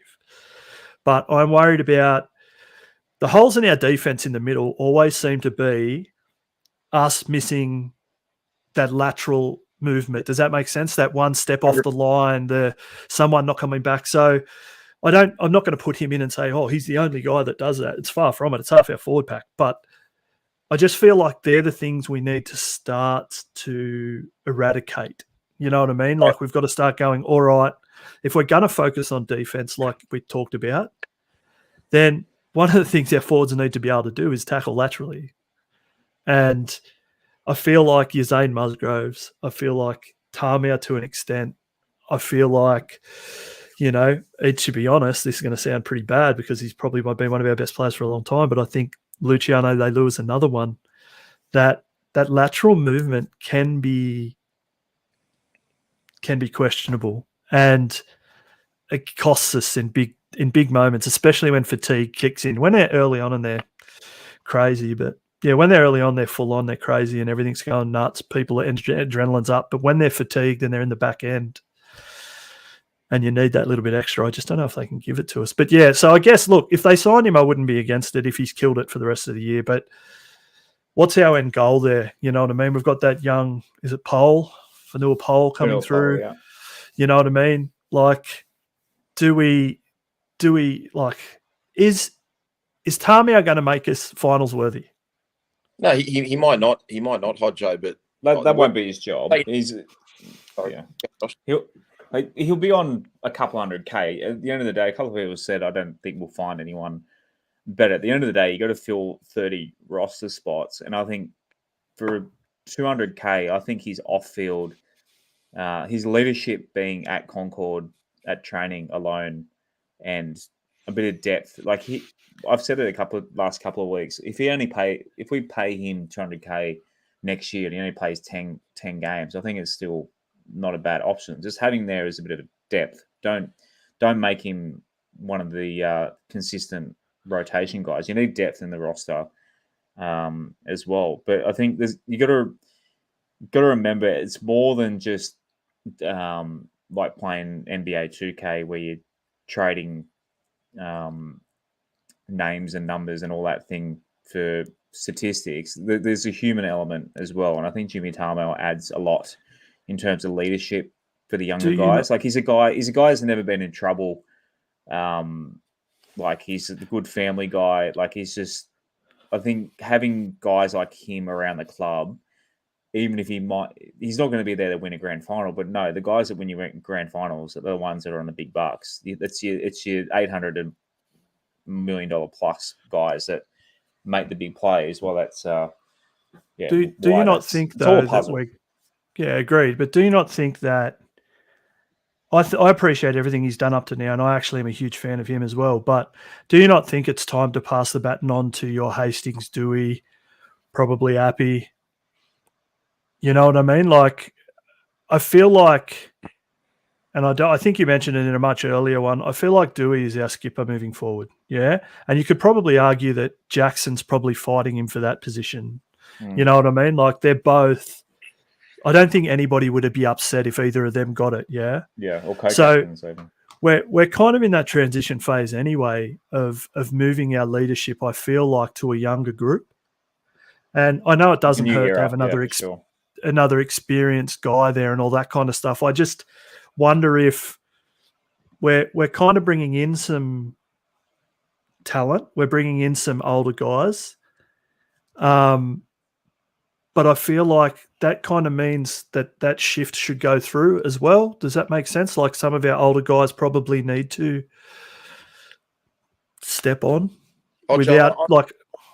I look at Tamo honestly as a last piece of the puzzle. I don't even think it's worthy of a major topic, so to speak. I'm happy to talk about him, don't get me wrong, but to me, if he's playing well at the end of the year, I don't want the club to go to him and say, Jimmy, do you want to bat out another year?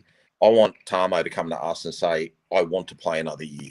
If he can play to his, the better part of his form, then I'm happy for him to have another year. But I do agree with you. If he said, you know what, I've had enough, or I don't want to play, or whatever, I'm not going to lose any sleep over him not being there. Yeah.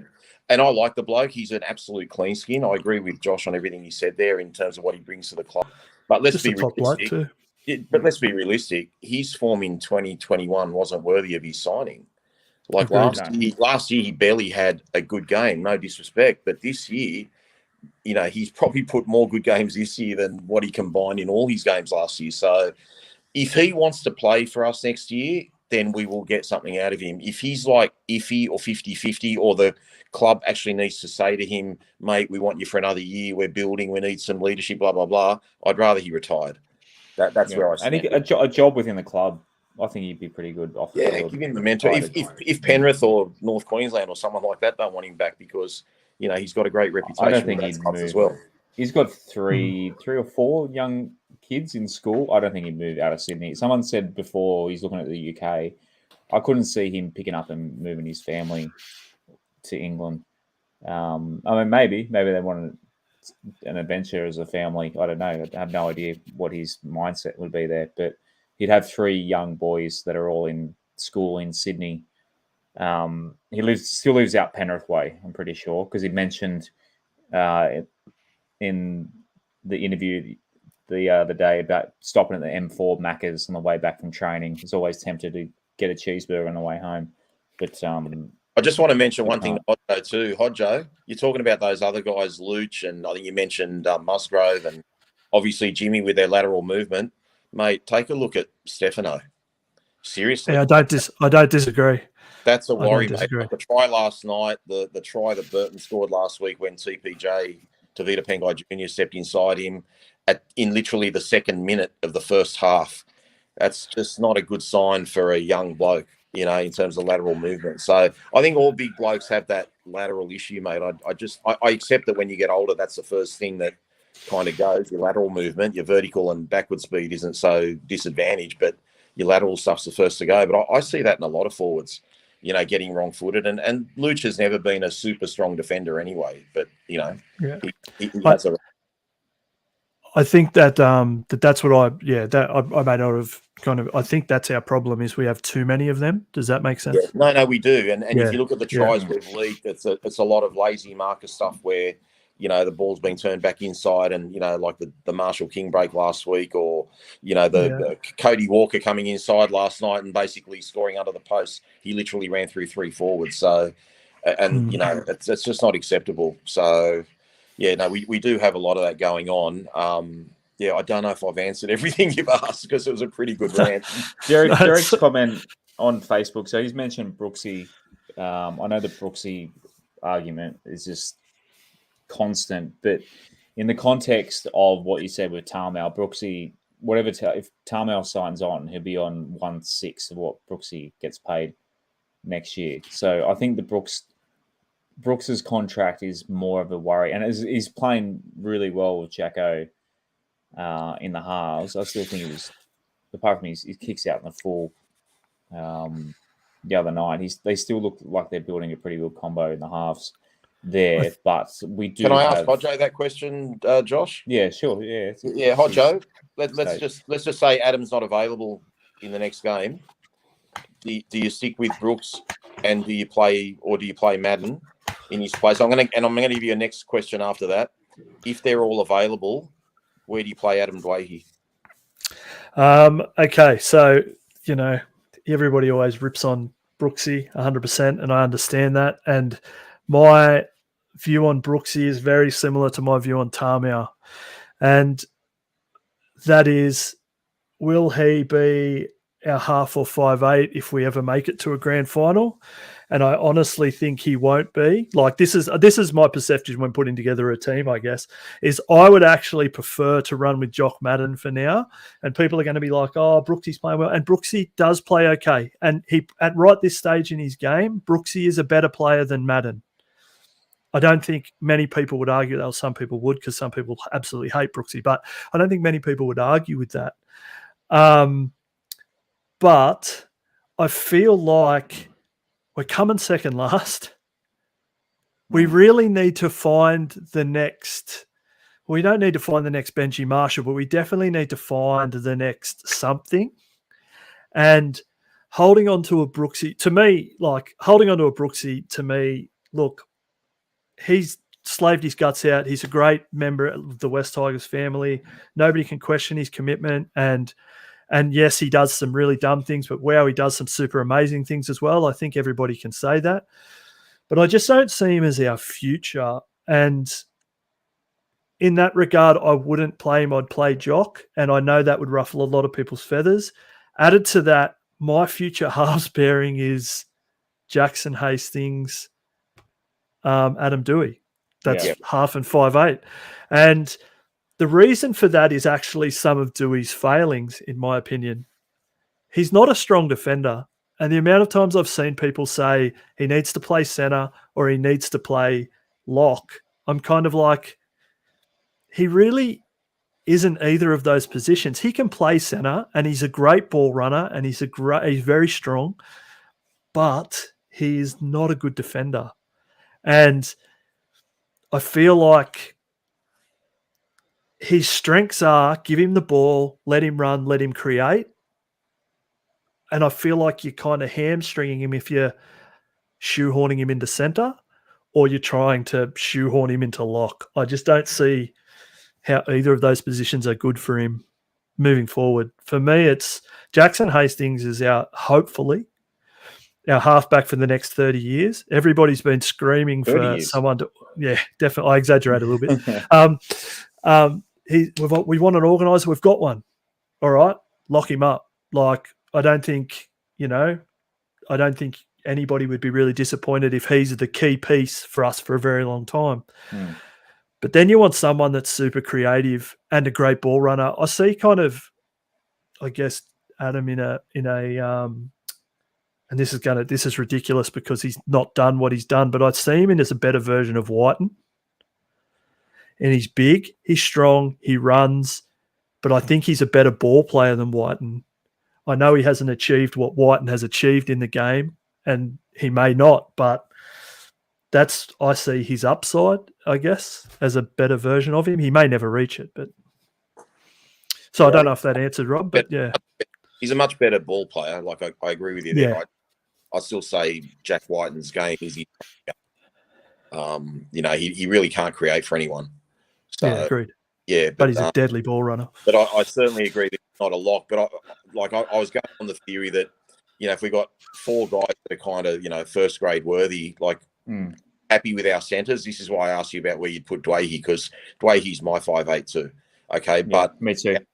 If our centres aren't going well and you've got Naden filling one spot, we're having a time with that other centre spot, in just for the sake of the season, wouldn't you play Dwayhe, say, at right centre, and then run with Jock or run with Brooks at 5'8"? Even though you're not getting the same performance at 5'8", you're getting a much better performance at centre, and you're not losing as much at 5'8". That's my logic anyway. I mean, I think I'd back Dewey to get us 2 tries, and our centres to let him 1. Does that make sense? Like, I still think Adam's young. He hasn't played a lot of 5'8". This is the perfect time. We're not going to get to the finals, like, realistically.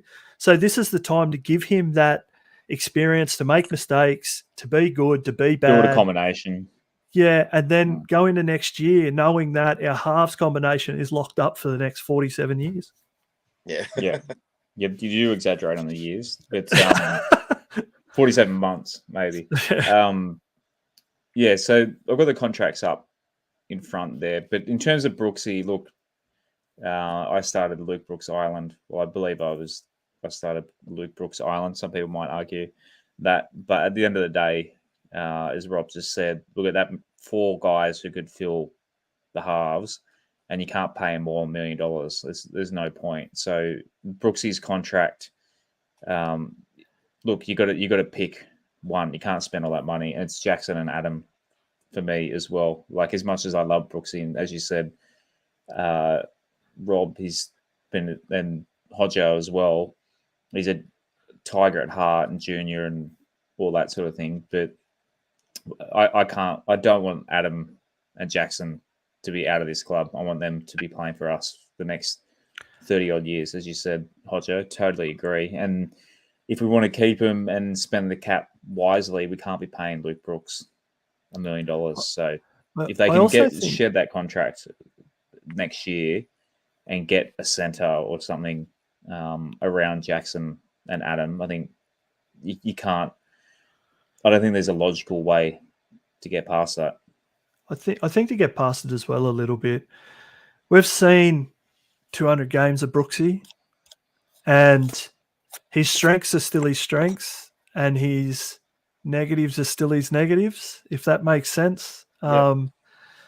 And I think, so we know what we're getting because the sample size is so large. So I feel like it's time to get another sample of something going so we can see a difference in what it becomes, I guess. Like, you know what Brooksy's going to give you. You know he's going to pull off some amazing tackles. You know he's going to put Luke Garner in a few holes.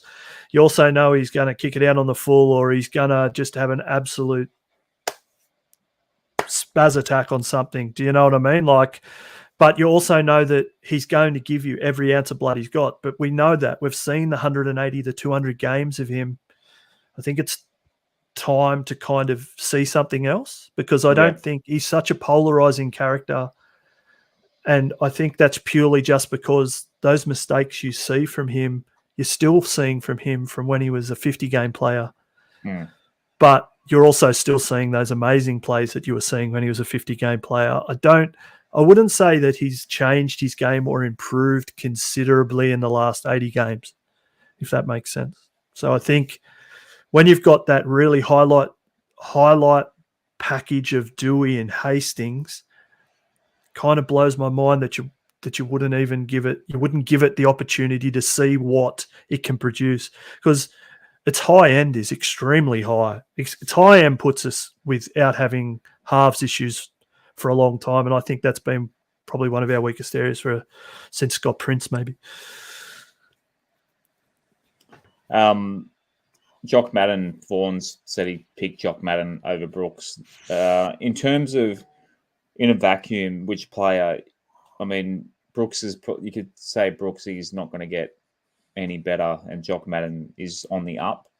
But at the end of the day, as well, I think Jock Madden, you'd probably keep him.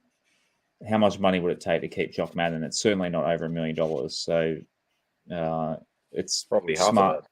Yeah, Jock Madden on half Brooks money makes way more sense as well. Because you don't know, Jock Madden, he looked pretty good at Leichhardt last week. You can't judge a guy on one game, but yeah, I feel like Jock Madden, letting him go, you can see him becoming part of a Fox Sports listicle of players we let go, because he becomes a good buy for someone else. You also got to look at the elephant in the room as well.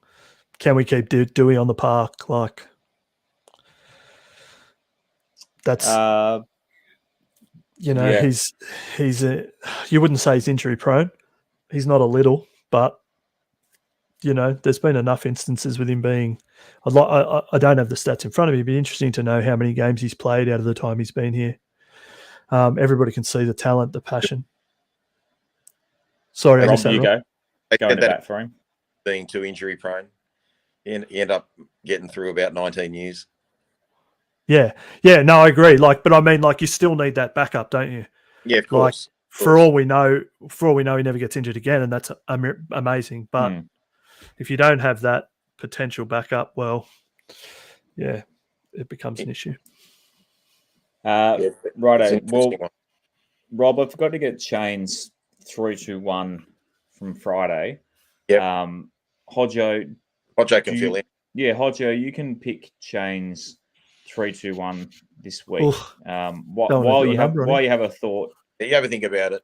Have a think about it. Rob, who are you thinking this week? I'm definitely, I don't know your stats, Josh, but I'm definitely going to go with Naden for 3 points. Other than the one-on-one strip, he played amazingly well in attack and defence.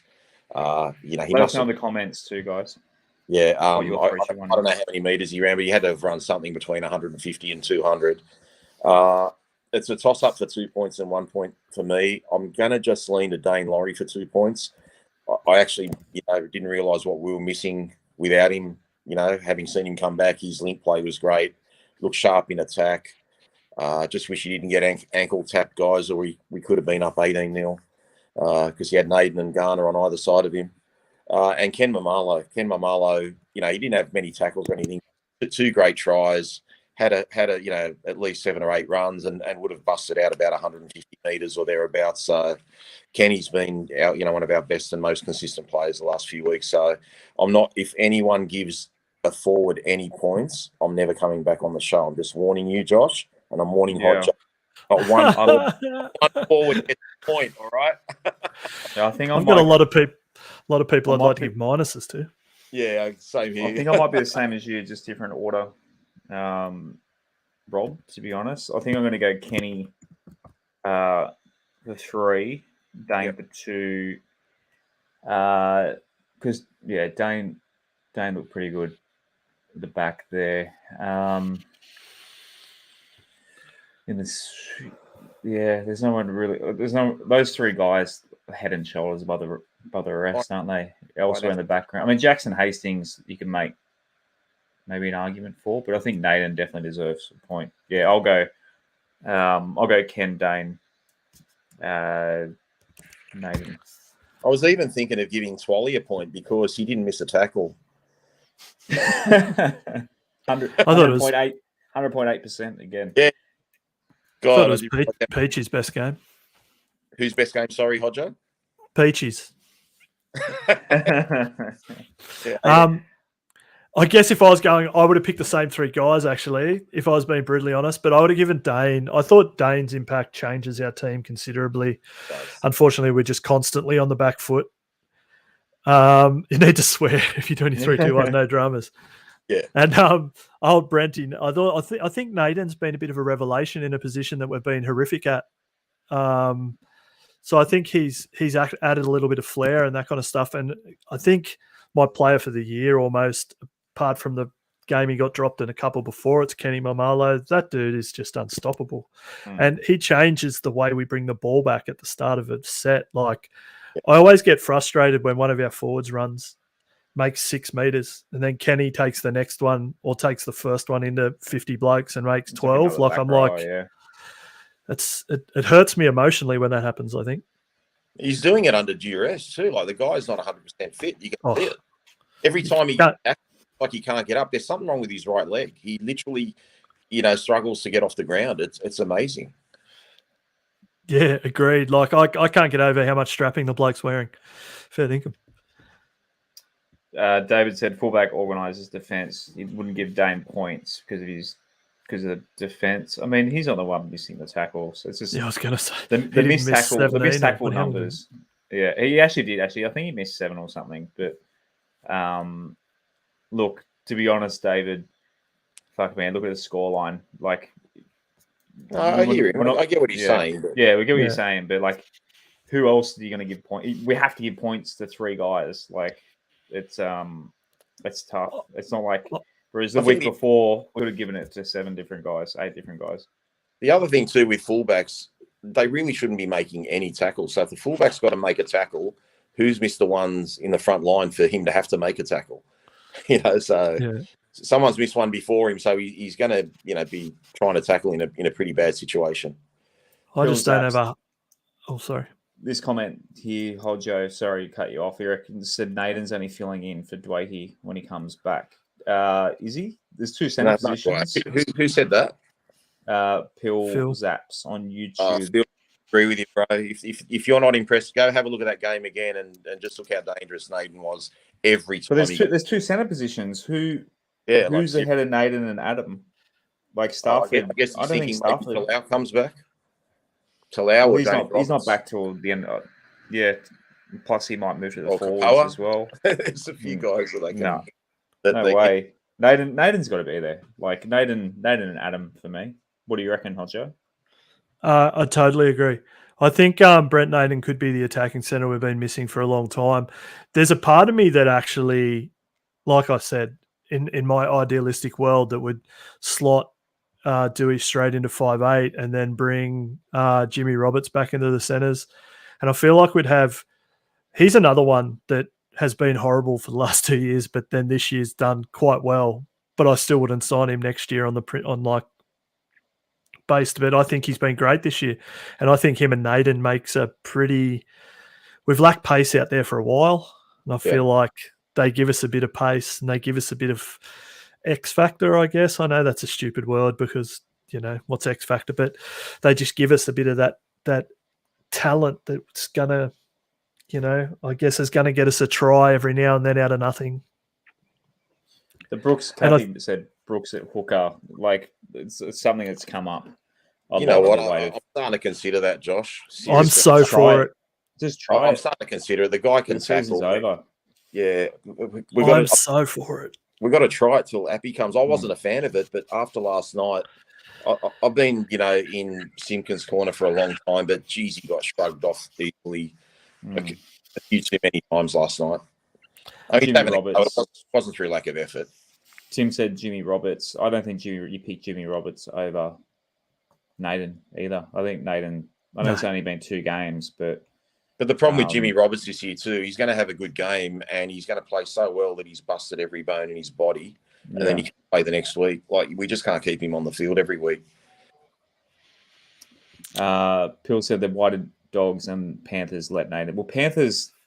When you're a good team, all your players start demanding more money, and that's why they let Appy go, is because their players, the value of your players go up, and then they spill out. Something's got to give. So Isaiah Targo, Stephen Crichton. There's a couple of reasons. The Dogs the Dogs are coming last, and they're spilling over their cap.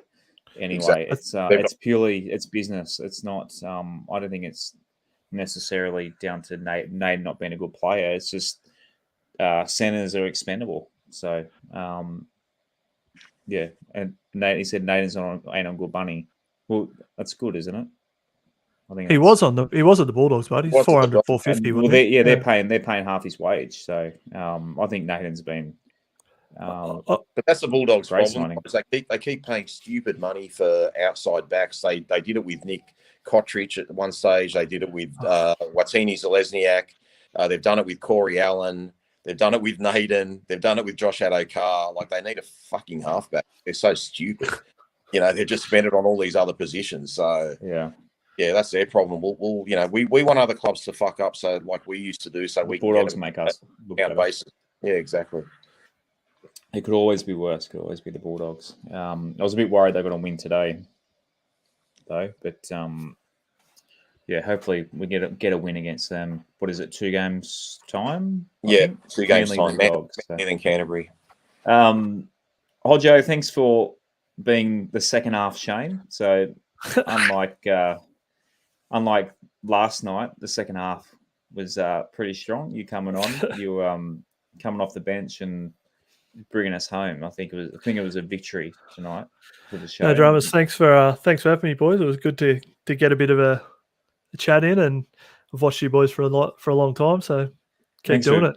Thanks for being a Patreon member as well. Patreon.com/Westlife. You want to join Hodjo, Rob, myself, and all the building up a cool little community in there, chatting away, and Rob gives all his inside knowledge and that sort of thing in there as well. And game days is always fun.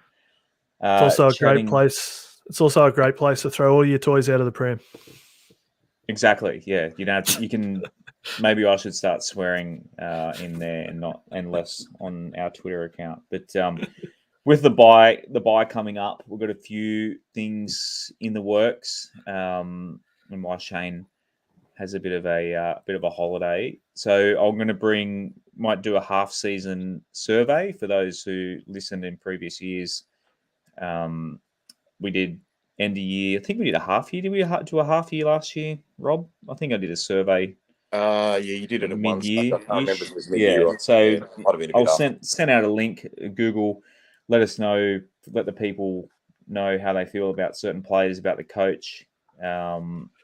Whether or not we'll have, might have to wait for Madge situation there. But plenty of questions, like a quiz for everyone to answer. I'll drop that link on the socials, try and get as many people to fill it in so we can get a great sample size. And it's always fun discussing with people, seeing what the people, West Tigers fans, are thinking, and then a little bit in that as well. Tell us about what you like and don't like about this show, because we're always trying to make this show better and better. And so much fun with these live streams happening as well. Also we're trying to get a certain West Tigers player that's beloved by literally every. I'm not sure if we should do that given the current climate, Josh. I don't know what you think, or I might run it. We'll see. We'll let the Madge shit get sorted, and we'll start trying to get. Josh, I think if you look at it from a club perspective, not that we've we always beat Canterbury. But, you know, you've also got to think if we're going to get rid of Madge, we're going to do it before the Canterbury game, because it looks really bloody stupid to beat Canterbury and sack a coach. And we've got Canterbury in 3 weeks. So that's the other thing that, you know, kind of points to something happening in the next, even Manly's, we could probably still lose to Manly, but they're without Trebojevic. So I just can't imagine we win 2 games in a row and then they sack Madge if it's meant to happen after a mid-season review. So I think if something's going to happen, it's going to happen the next week or so. David on YouTube. Nice pod, boys. First time on YouTube. He's usually watching on Twitter or Thanks, David. catching the show on Spotify. Yeah, the YouTube, like I said, Monday's episode cracked 900. So we can see now a few of our numbers moving across to the YouTubes and to the Facebook, watching us. And I'm trying to make the show more enjoyable to watch with bringing stuff up on the screen. So for those listening audio only, there's a few bringing people's comments up and that sort of thing. Interacting with you guys is great fun, a great way to. The South fan said, told me on Twitter today that I need to seek therapy. My therapy is you guys. So thanks for everyone joining. Had close to 100 people on the live stream tonight. As we end, drop it in the comments. Regulars will know how to end the show. Hodjo, I'm sure you know how to end the show. As always, even when the filthy Rabbitohs put close to 50 points on us, go the Tigers. Go the Tigers. Yeah, the boys.